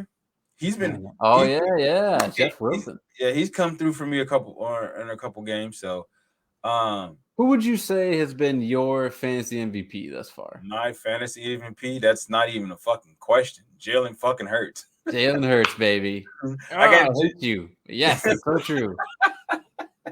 Jalen Hurts. I'm glad I get to go between Tua and Jared Goff in that every week. And out of the 3 leagues I've had, quarterback wise, Jalen Hurts has been, because I have Jalen Hurts in one league, Justin Herbert in another, and Joe Burrow in another. And Jalen Hurts is by far shit on both of those guys. And then it'd be him and then AJ Brown. Okay. Been a pretty rough running back year for you. MVPs. Those are my MVPs for my fantasy, because those guys have been saving my ass. I would say the top drafted running backs have shown up for the most part for where they've been drafted. Like Derrick Henry definitely has shown up for you. Yeah, Christian McCaffrey lately has been putting in the work for you. Kamara's been good all year. Dalvin Cook, he's been like the top running backs were you drafted him. I think they, for the most part, have been showing up. Yeah, because I got obviously not, but consistently for me for running backs, I've had in one of my leagues I have Nick Chubb and Derrick Henry, and they have been damn near consistent all year. Yeah. So it's been pretty. I mean, it's been pretty. I hadn't had any running. I have one league that I had running back issues in, and it's the league that I drafted Cam Akers, which I fucking regret drafting that bastard in the first round. Because I was expecting, like, he took the league by storm last year. He's gonna have a great year this year, and he didn't even fucking start the season, and he's still playing like dog shit. I mean, even like for where you drafted Zeke, you've been getting pretty good numbers for him. He's been consistent. He's been very, very consistent. But it's just, again, I mean, you look at guys like Tony Pollard. Like I could tell if you'd have told me Tony Pollard would have been putting up the numbers that he'd have been out rushing Zeke, I'd have told you you're fucking crazy. But that injury that happened to Zeke was the best thing for Tony Pollard. Because if the Cowboys don't give him what he asked for, he's going to make money somewhere else. He's a firecracker, that guy. Not looking forward to seeing him again. I think honestly he's better than Zeke in more ways than one. Man, it's been a hell of a fantasy season, and I've got a few chances for playoffs in a few leagues, and I can't. I'm so excited.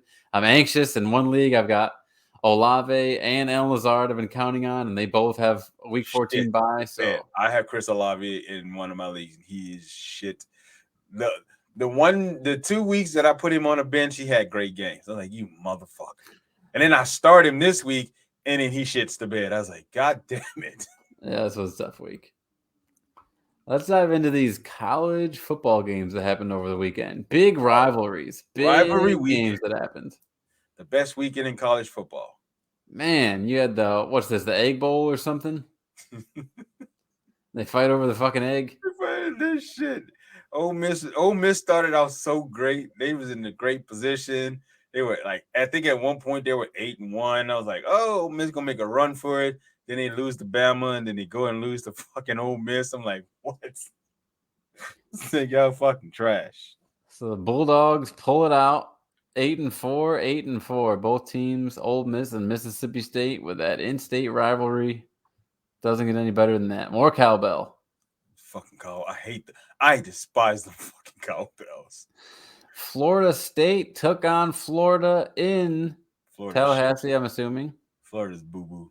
They're trash. And boy, the Seminoles chopped away 45-38.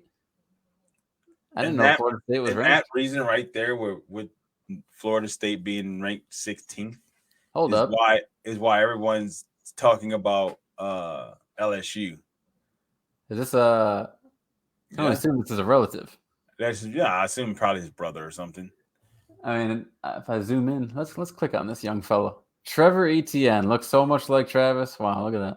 Yeah, they're definitely related. They're definitely brothers. That's awesome. Didn't know. The more you know. So he had a great game, but wasn't enough. Only one Florida State Seminole led the categories here. And yet they pull it out. So the Seminoles advanced to 9-3, ranked 16. NC State double overtime over the Tar Heels. Oh my God! And Chapel Hill. They're like, we can't wait till basketball season starts.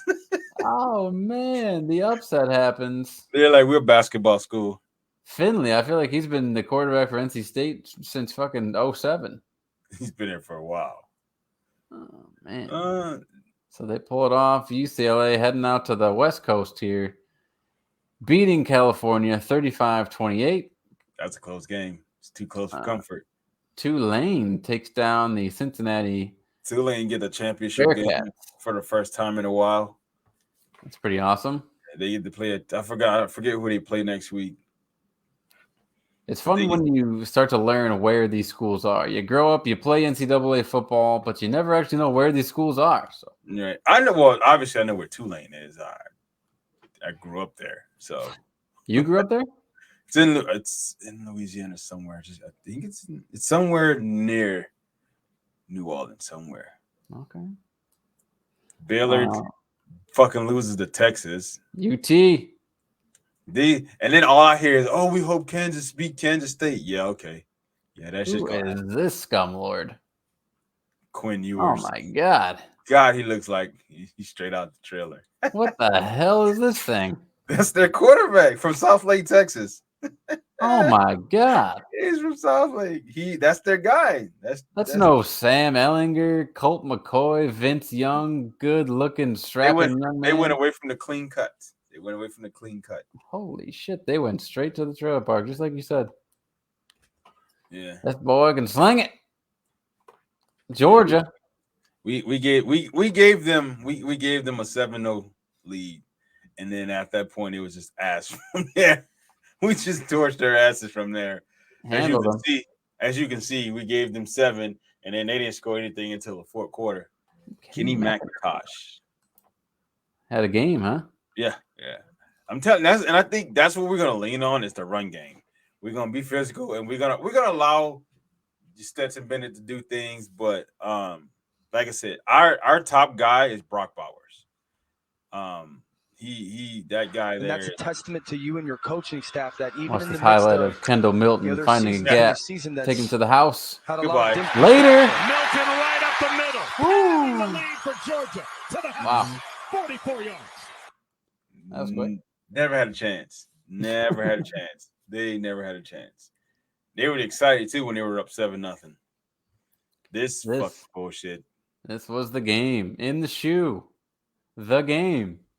Michigan, Ohio State. And Ohio State fucking blew it. They scored 21 points in the fourth quarter. You allowed 21 points in the fourth quarter. You can't win games like that. I'm like the old man with the mustache. Just beat that ass. Golly. 216 yards. Yeah, I tell you, boy, he had it. And all that came in the second half because they had all of 12 yards in the first. 100. He just took off. Dear God, for a team not known for throwing the ball. Exactly. And they don't throw the ball. For him to have 160 yards and 2 touchdowns, they don't throw. And he had 4 receptions. They don't throw the ball in Michigan. For that to happen, you're ass. Your defense, your secondary is ass. That's big play. What happened here? TCU, 62-14. TCU was making a statement. They set out and made a statement. I don't understand why this is a rivalry. It hit the official. What? Yeah, it hits the official. Boop, right in the. Dude, that's awesome. If it don't hit the ref, he don't recover that ball. That's the first time I've ever seen that shit. I don't understand why that's a rivalry game. That is interesting. Texas. Out of all the other Texas teams, Texas Tech, I don't understand why. Or fuck SMU. I just don't understand how Texas. Check out this Donovan Edwards. Check out these Edwards runs. Yeah, this is the ending. That was his last run. Oh man. Yeah, actually, this is the second one. There's gonna be another one after this one. So it's gonna be the exact same play. So basically, Ohio State coverage, they went with the 0 coverage. So they had nobody deep. So like your safeties were all up. Everybody was up. They got a hat on every fucking body, and it was a done deal. That's it. This is the run. That's the run right here. They had nobody deep, and he got through the line and was gone. And that's the play too. Like it's 3rd down. If they stop them, they got a chance. They're down 2 scores. And for whatever reason, they went with the fucking 0 coverage with no safeties, back deep, and all they had to do was they got hat on a hat, and he found a little crease and he was gone. It was a done deal with nobody chasing him.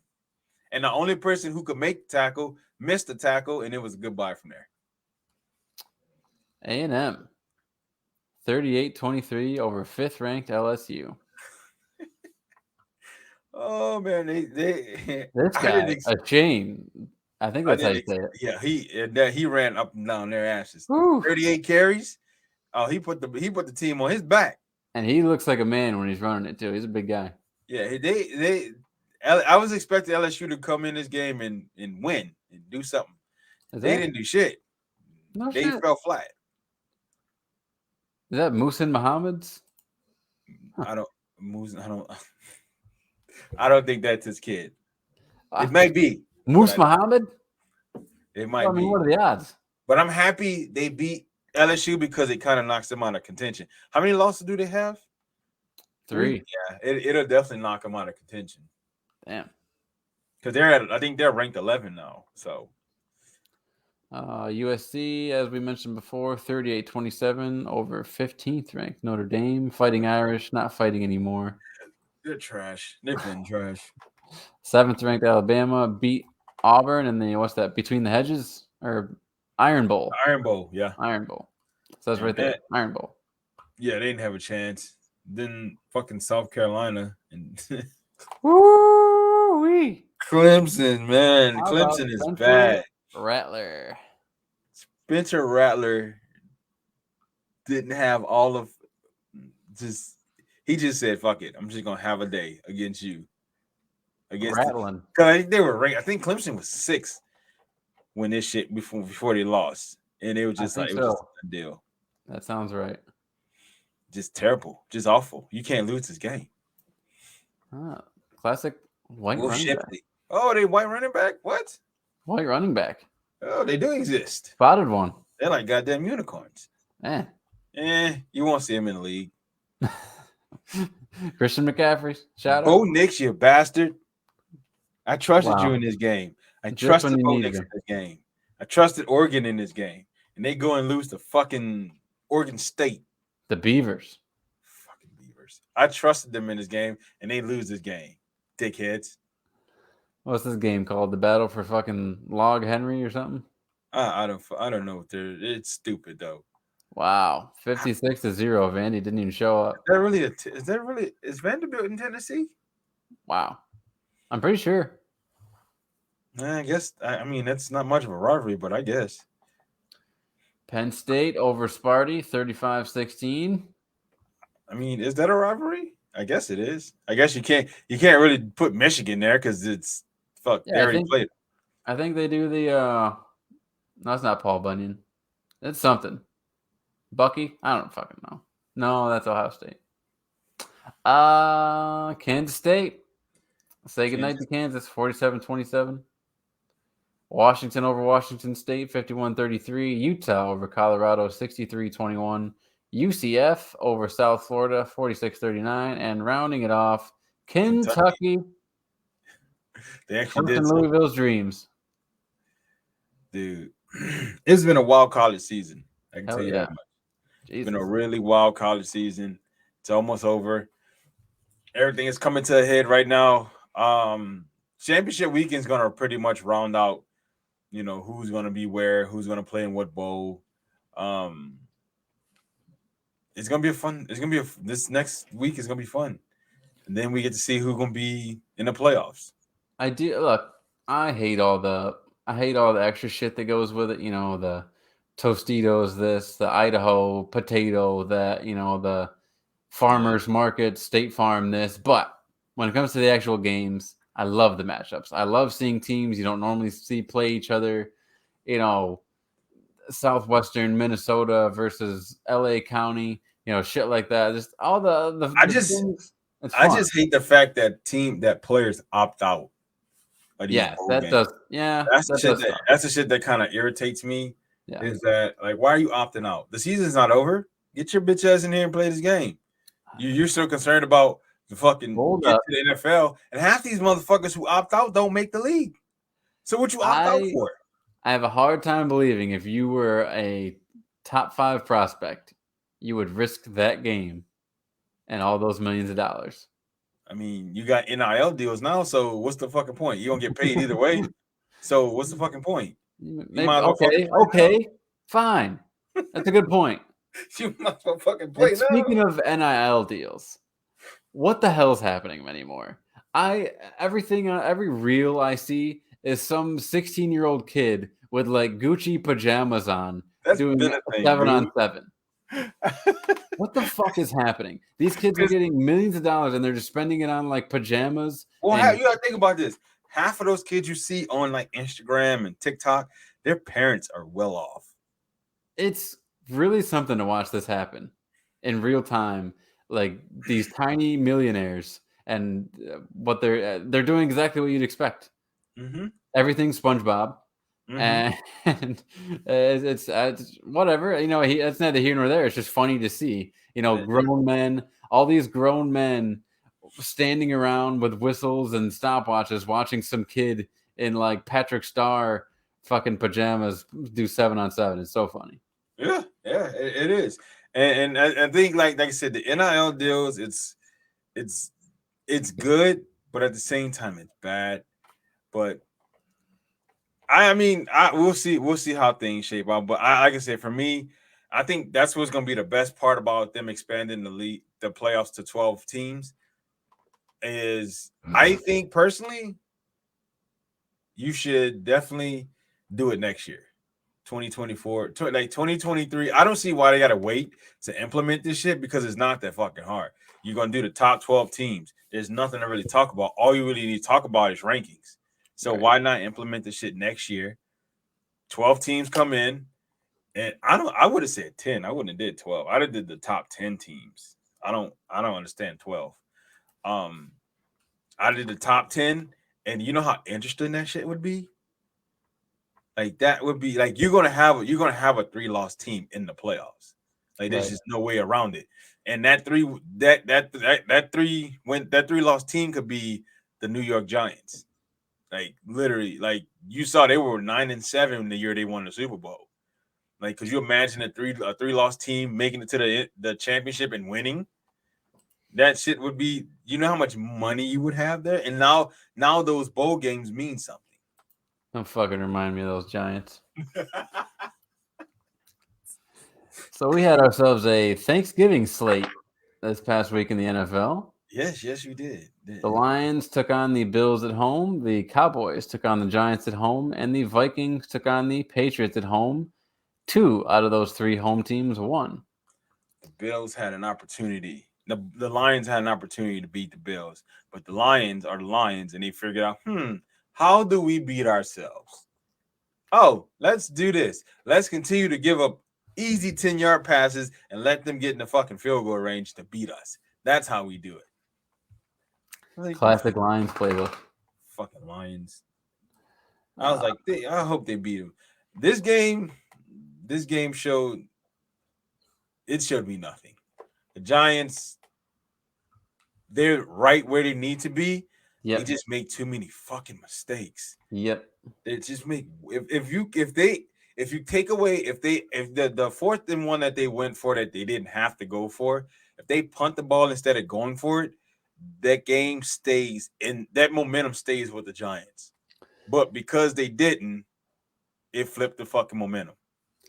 And they're just lacking in weapons. You know, Kenny Golladay hasn't been shit. Wan'Dale Robinson's been injured. Obviously, I'd have cut his ass a long time ago. Yeah, obviously they ditched Kadarius Toney, and then Darius Slayton's been, pretty decent, but they just need more firepower. Yeah. The Patriots are up and down. Man. The Vikings, Justin Jefferson is that guy. He's that guy. He is that man. He's the best receiver in the league right fucking now. And there's no question in that. I guess he really is better than Jalen Reagor, isn't he? I guess it's official. I guess he really is better than Jalen Reagor. Oh, there's no question. He is the best receiver in the game. The aforementioned. How about this? Nate mentioned it up, brought it up, however you want to say it when you're this far into a show. But Browns take down the Buccaneers in overtime. The Buccaneers look bad. They look. I mean, they look out of sync. And then what's his name just went down? Fuck. The star tackle Tristan Wirfs. He just went down. So that's going to play a big part in them making. I don't see it. Like I don't. You lost your starting center.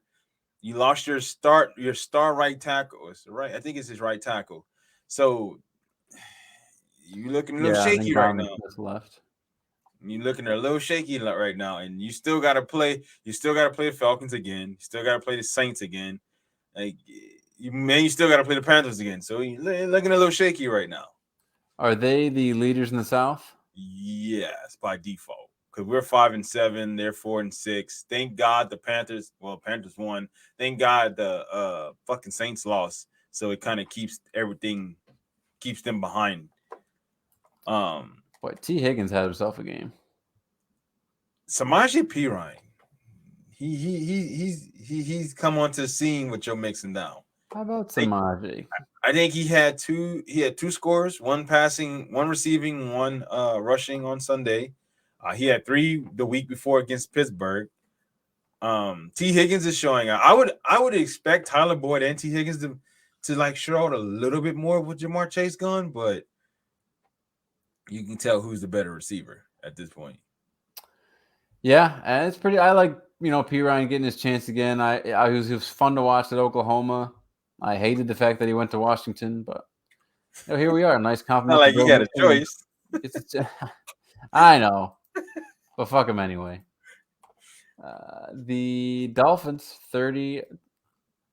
That was an easy game. That was an easy game for the Dolphins. They didn't have to do much. Tyreek Hill didn't even score a touchdown. But you can see debut in 2022. Jeff Wilson Jr. 13 for 39 and a touchdown.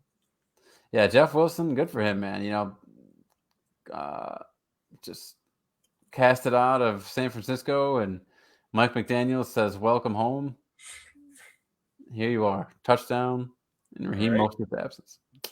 31-10, as we mentioned before. Mike White tossing 3 touchdowns on the Bears. Justin Fields did not play in this game. This was a Trevor Siemian game. Which Trevor Siemian wasn't even supposed to play because they said he strained his oblique in warm-ups. But 15 minutes prior to the game starting, they went in and said, because it was supposed to be Nathan Peterman starting for the Bears. But somehow 15 minutes before the game started, it was like, oh, Nathan Peterman's good to go, so he's gonna play. Yeah, there was some controversy at the quarterback position before the game started. Wouldn't expect anything less from the Bears at this point. Oh man. Goddamn Commanders. This is bullshit. Literally bullshit. Like Olamide Zaccheaus coming through as usual. All we had to do was run the ball. The only consistent thing on this Falcons offense is Olamide Zaccheaus. Shut up.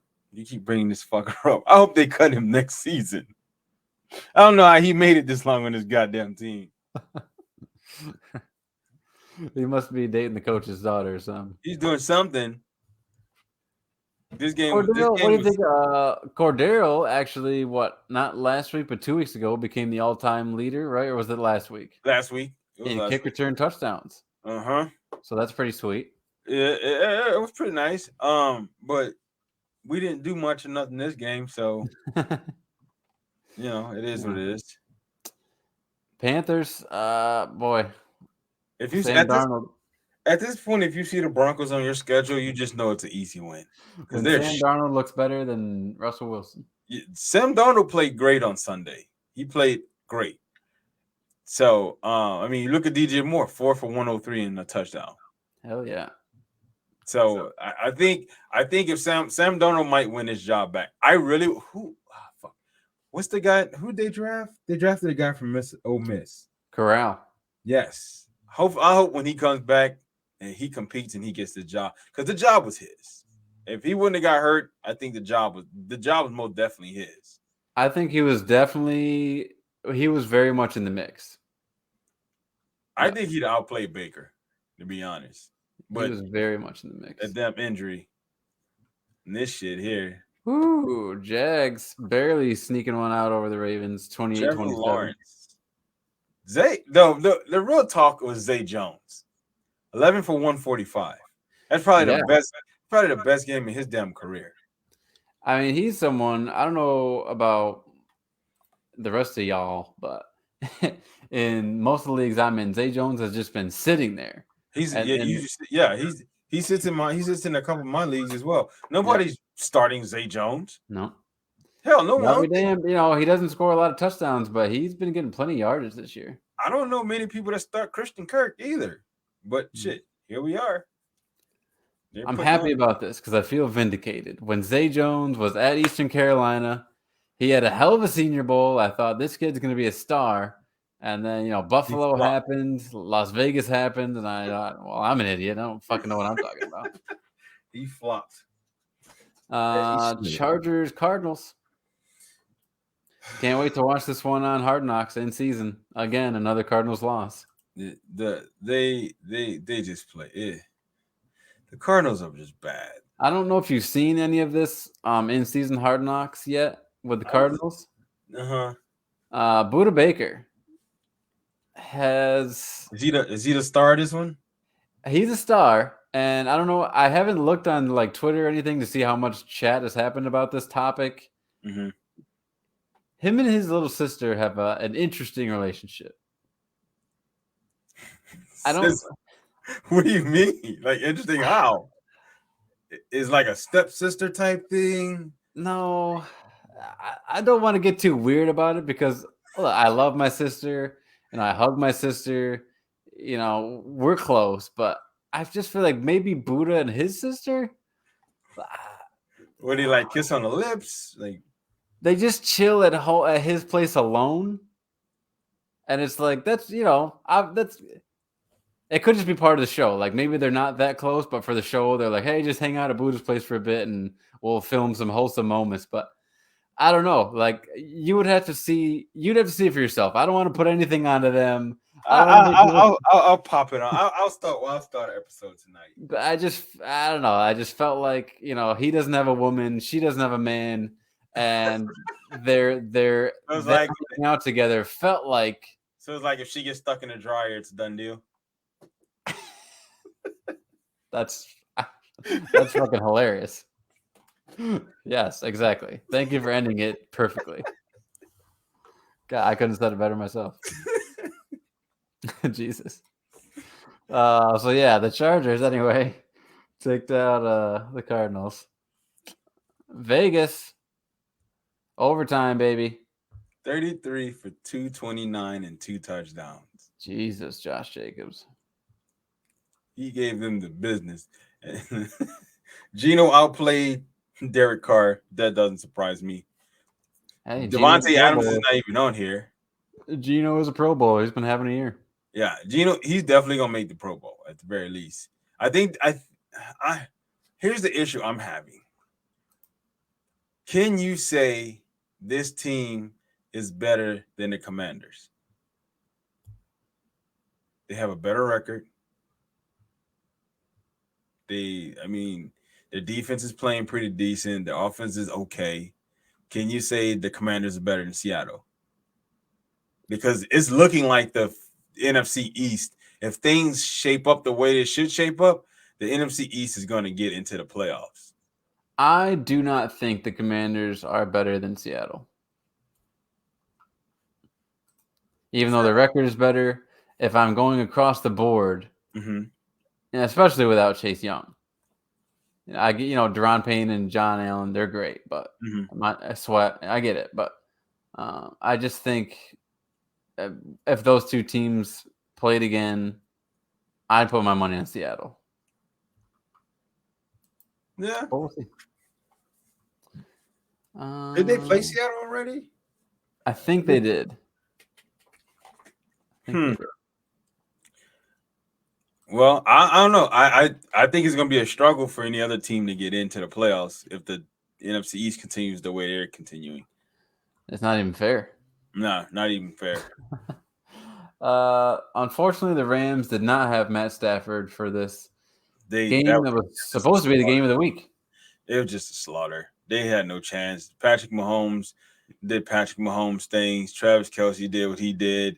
They moved the ball at will against that defense. Aaron Donald is now he went out with the ankle injury, so it was just a feast at that point. They did what they wanted defensively, offensively. It didn't matter. The Rams had no chance in this game. And even when things were going right for the Rams, I remember one play in particular, they needed a third down sack. They got it. Unfortunately, Aaron Donald had a face mask on Patrick Mahomes. Yeah, and then that was drive going. Yeah, so that was bad. So the Saints did not even put any points on the board. This was a boring ass game. Jesus, it was. That shit was fucking slow. It was boring. There was nothing spectacular about either offense. The defense was a defensive game, and I typically like defensive games, but Jesus Christ, like give me something. Yeah, but yeah. It ended in the slowest fucking game and 13-0. So that game had nothing on this game. Now this was a game. This game definitely a game. Woo! It was going back and forth. I was watching it with my buddy who's a big Packers fan, and he was just going into the game totally pessimistic. And as soon as that first fumble happened and Green Bay gets the ball back, a twinkle happened in his eye that he didn't want to happen because he knew it was only a matter of time before he got put out again. But I'll be damned if Green Bay didn't keep giving him hope and then taking it away again. Taking that shit away. Unfortunately, Mr. Johnson is gone for this. Think he's done for the year? Yes, it does seem like he had a lacerated kidney. Lacerated kidney. I'm trying to figure out, because like he hit, and he just stood there, and I was like, maybe it's a concussion. It's like maybe it's a concussion, but the way he went down, I'm just like, shit. But fuck, you got the collision was that bad that it cut your fucking kidney open. Jesus. Yeah, like you said, it initially happens. It kind of looks like a concussion. Then maybe you think stinger, and then you see his neck really didn't hit. So, and then the way he went down, did he like split his groin? Like, cause something it looked like maybe he landed weird, but he went down. Goes out on the cart with a freaking lacerated kidney. Initially, like I said, when I first saw it, even when I saw the replay, I was like, yeah, that's a concussion, because they hit, and then he was stunned. And then he just stood there, and then he just dropped. I was like, yeah, it's more likely a concussion. But fucking lacerated kidney was the last thing I'd have thought of. But have no fear, Eagles fans. Reed Blankenship is here. He came through with his first interception. Undrafted free agent signing out of Middle Tennessee State, folks. And it was a good read, too. Great read. It was a really good read. He's already being called Ed Reed Blankenship. Did you start that? I didn't start it. I'm going to keep it going, but I didn't start it. Jordan Love actually looked average. I'll say this. Desperately needed a win in one particular league. Had not Jordan Love come in and thrown 2 passes to Allen Lazard, I would have lost. So thank you, Jordan Love, because apparently Aaron Rodgers said fuck Allen Lazard. Hey, I got Christian what's his name? Christian Watson in one of my leagues, and damn it, he came through for me. Don't get me started. I picked him up and dropped him the week before he went on this fucking fire streak. I picked him up and then I benched him. His first 3-score game, I had benched him. And then I kept him benched the following week when he had 2 scores. I was like, because I couldn't trust him. But I'm like, fuck, now he's being consistent. I was like, okay, let me throw him in. And I'm like, all right, so maybe I might have to lean on him a little bit more this year. Dude, I don't know how original this is. Maybe it's not at all, but I need to make a meme of some dude just puking his guts out on the toilet. And his wife's like, honey, you get too drunk? No, I left points on the bench. That is the worst. Listen, that is the worst fucking feeling in the world. It's like you're losing, and then there's 25 points sitting on your bench. I think I did that one week, and I was sick to my stomach. I was like, what the fuck? And then, of course, you play the guy next week, he gets you 2 points. And and then you're like, what the fuck happened last week, you bastard?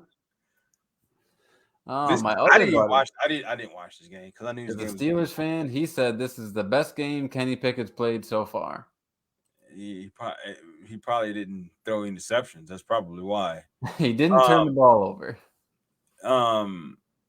Jeff Saturday had a boo-boo. He had a Nathaniel Hackett moment. Late in the game, clock was running. He didn't call timeout, and it cost the team the game. I think, yeah. And this is me personally. This is me, and this is where I see. This is where, like, me personally, where I would judge quarterbacks from college to pros. Is like, how do you handle? Like, I get your coach has to manage the time. I get that, but you as a player should understand the scenario. You as a player should understand. Fuck, we're under 2 minutes. We got X amount of timeouts left. I'm going to give coach, if we run this play, I'm going to give coach 2 to 3 seconds to call timeout. If he doesn't call timeout, I'm calling timeout. Mm-hmm. For me, like that as a quarter, like because you're the second coach. Like you're the second coach on the field. Like you're the field general. You should be able to know, all right, I need to call timeout here. I need to call timeout there. If I'm a coach, I want to give my quarterback that freedom. Because if he can call timeout when the clock's running low, you should be able to call timeout when we're late in the game and the clock's still running and we got a couple timeouts. You can make that decision. Right. But I feel like Jeff Saturday, he made the boo. He should have called the timeout and he didn't. And you regret it. You regret it 2 days later. Yeah. Because you look at it like, well, time, because his conference was, well, time wasn't of the essence. Yes, the fuck it was. Yes, the fuck it was. It always is, dude. What are you talking about? You only got 60 minutes. Time was most definitely of the essence, you dickhead. And that's what he said. He came out, and then he comes out a couple days later. He's like, I wish I'd have called timeout. Yeah, stupid. Everybody wish you to call. Every Colts fan wish you to call timeout, but you didn't. Like, that's my thing. You can't take the timeouts home. Fucking use them. Yeah. If you're down 7 and you're on the right side of the field, you're in enemy territory, you should most definitely be looking at calling timeout. Like, you should not be wasting the clock. You shouldn't be doing none of that. And that's where I say, like, for a quarterback, you should, at this point, okay, coach is not doing what he's not calling timeout. All right, I'm gonna call timeout. And we're gonna use the timeout. I'm not gonna rely on the coach to do it, because shit ain't gonna take you much. Like, hey, ref, timeout. Yeah. Or go to the ref like, hey, ref, if coach don't like something, figure out something. Because usually most coaches will go next to the refs and be like, hey, the moment this play is blown dead, I want a timeout. Well, as a new coach, I feel like, unfortunately, this is just something you got to learn the hard way. There has to be so much chatter going on between, like, the OC and all the different coaches and shit, that it's like you after a moment like this, you're like, okay, I need to designate one person to know when it is time to call a fucking timeout, and that person needs to let me know. But that's him. I mean, you're not really coaching the offense or the defense as a head coach on game day. So make that be your priority. Time management. Exactly. If you have an OC and you have a DC, why the fuck are you talking about fucking? Now, I can see if there's an issue and you're like, hey, we need to make some adjustments. But if there's a defensive coordinator, there's an offensive coordinator, what the fuck? Your only main is making sure the game plan is being implemented. Yeah. Watching the fucking clock. Yeah. That's it. But, you look at guys like Arthur Smith. Arthur Smith calls out offensive plays. Guys like Josh McDaniels and Sean McVay, those guys like that, they call their plays. But even so, for me, you should know as a coach, if you're calling your offensive plays, you should know when, all right, we're in the 2-minute offense now. All right, we're under 2 minutes. We're at the minute mark now. You should know where the clock's at. You should be knowing, okay, all right, after this play, I'm calling timeout. There should be no debate like, I'm down 7. Maybe I should just let the clock. No, stupid. Yeah, just letting 10 seconds burn before you call timeout that's a lot of fucking time. It's bad luck. 10 seconds is a lot of time. Yeah. So he made the boo-boo, and it cost his team the win. Steelers pull away, and they get this slow-ass victory. Kenny Pickett played great. I'm going to say he played great. He played good. He didn't turn the ball over. Yeah. So I'll say this, because we're kind of closing out the show here. So as far as, like, looking into next year for the Colts, because this year's done. I don't think anyone's going to argue. Matt Ryan's done. Yeah. You got to draft a quarterback. Matt Ryan's done. The Colts are done. But if I'm a young prospect, if I'm like a quarterback going into the draft, the coaching situation is kind of iffy. The ownership definitely iffy. But they're building an offensive line with young guys. Shit, you got Jonathan Taylor, Michael Pittman, Jelani Woods seems like a real weapon at tight end. What's his name is coming up? The guy from Cincinnati, Pierce. Yep, he's there. This is a good situation. The Colts this year's been ugly. Past couple years have been ugly. But if they can get the right QB, this could be like a dynasty type. The defense is good. Mm-hmm. This could be a run for them with the right. Healthy. Yeah, I think Shaq Leonard's he's done. He was done for the season.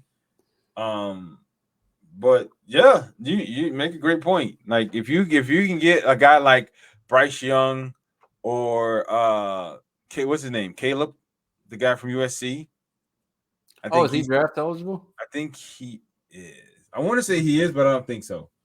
I know Young and maybe it's changed, but last I knew, Young and Stroud were the top prospects. Yeah, so you look at Bryce Young or CJ Stroud. Depending on the order, the Texans obviously going to have their first pick, and they're probably going to go quarterback. Yeah. I don't see them keeping Davis Mills. I think they may go CJ Stroud or Bryce Young. So if you're the Colts, you have to trade up. You have to trade up to get a quarterback. You cannot just say, "Well, we're gonna let Bryce Young fall." He's not gonna fall to you. Because honestly, if the Falcons were in that position and we were at the top, I don't give a fuck if we got fucking Desmond Ridder. You take Bryce Young or CJ Stroud, whoever falls at that early position. Now, I think, like, if let's say you wanted to look toward the free agent pool, I think the only name that is interesting to me is Jimmy G, but I think they signed him for a 2-year deal this year. So I think he's actually got one more year there. He does. Lamar. Yeah, Lamar, he's going to have – there's going to be a lot of articles written about him toward the end of the year. Because you can give it – you pay him what he wants, you can get him. Yeah. But so I think I'm going to put you like this. Lamar Jackson screwed himself coming into this season. He should have stayed and sat on the bench. Because if I'm the owner, if I'm the coach, I'm looking at games like the Miami game. I'm looking at games like the fucking Jacksonville game, the New York game. I'm looking at those games when the ball was in your hands and you choked the game away. Those are games that I'm looking at. So I'm not paying you all this money for what? So you can fucking be Russell Wilson? No. I'm not giving you a guaranteed contract. Arizona is stuck with Kyler. Kyler is not their guy. No. Kyler Murray is not the guy for Arizona, but they're stuck with him because they decided to be dickheads. And so I'd have let his little tiny ass walk out of there. You better have Colt McCoy. Colt McCoy is a better quarterback. You better have just running with Colt McCoy. That was like a thing on Hard Knocks too. They showed the receivers were sitting on the bench, or I think it was the DBs, and one of the DBs was like, "That's Colt's game. He's got the quick game. He gets it out. He knows where he's going as soon as the ball snapped." So I mean, it wasn't anything new, but it was kind of like if you're reading between the lines, he was saying Kyler doesn't do that. Kyler doesn't know what's going to happen. He just kind of runs around. And that's why they put that fucking stipulation in his contract. Yeah. Because this motherfucker doesn't know where to go with the ball. No. He's not reading the defense. He's not paying attention, and he's fucking around. He's gotten lucky on a couple games. Yeah. So the Ravens are going to be smart about it. Lamar's not going. If they pay Lamar, they're going to regret paying Lamar. If they pay him, if you're going to pay him what you give him, something simple, something that's not going to kill you. Because if you pay him what he's asking for, you are going to regret it. I'm guaranteeing you. It's just going to be that simple. He is not that guy. And you've seen it in these games. He's not. You've seen it every year. He's been to the playoff multiple times and lost.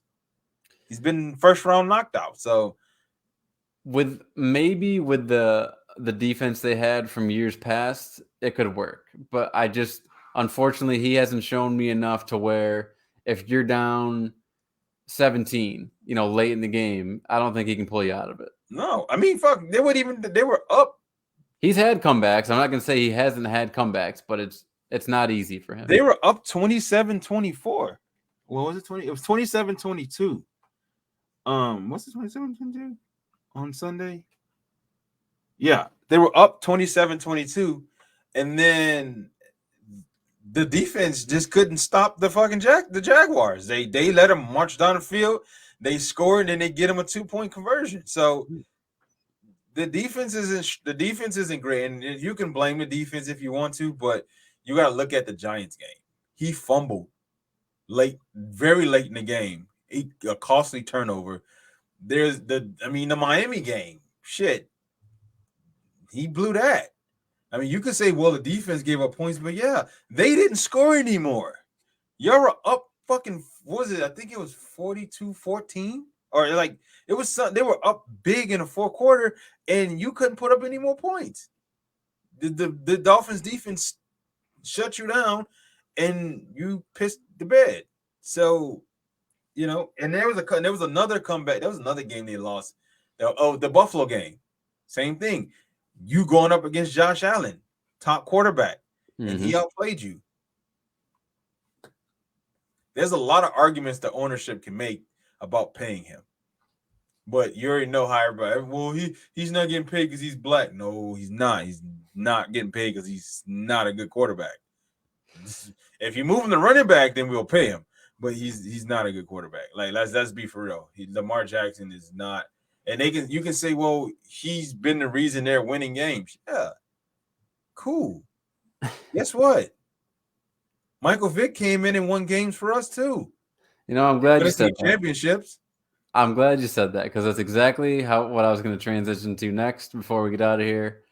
If there are two quarterbacks in the league right now that Atlanta Falcons fans just fawn over, one of them is Justin Fields and the other is Lamar Jackson. These Atlanta Falcons fans want the next Michael Vick so badly. But they don't win you games. I mean, you look at every quarterback in the last 10 years. There's no Lamar Jackson type quarterbacks winning Super Bowls. Patrick Mahomes is not close to Lamar Jackson. When Jalen Hurts wins it this year, we can talk. I like the Eagles. Don't get me wrong, I do.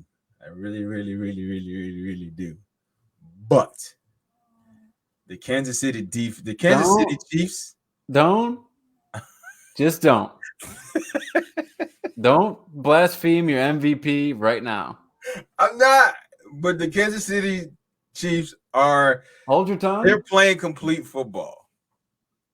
They're playing complete football right now. So Patrick Mahomes is on fire. The defense is playing great. I gotta be honest. For Andy Reid to beat the Eagles in the Super Bowl would be the type of irony that I would probably enjoy. It would be like giving him a fucking gourmet made cheeseburger with everything on it, and he don't have to pay a dime for it.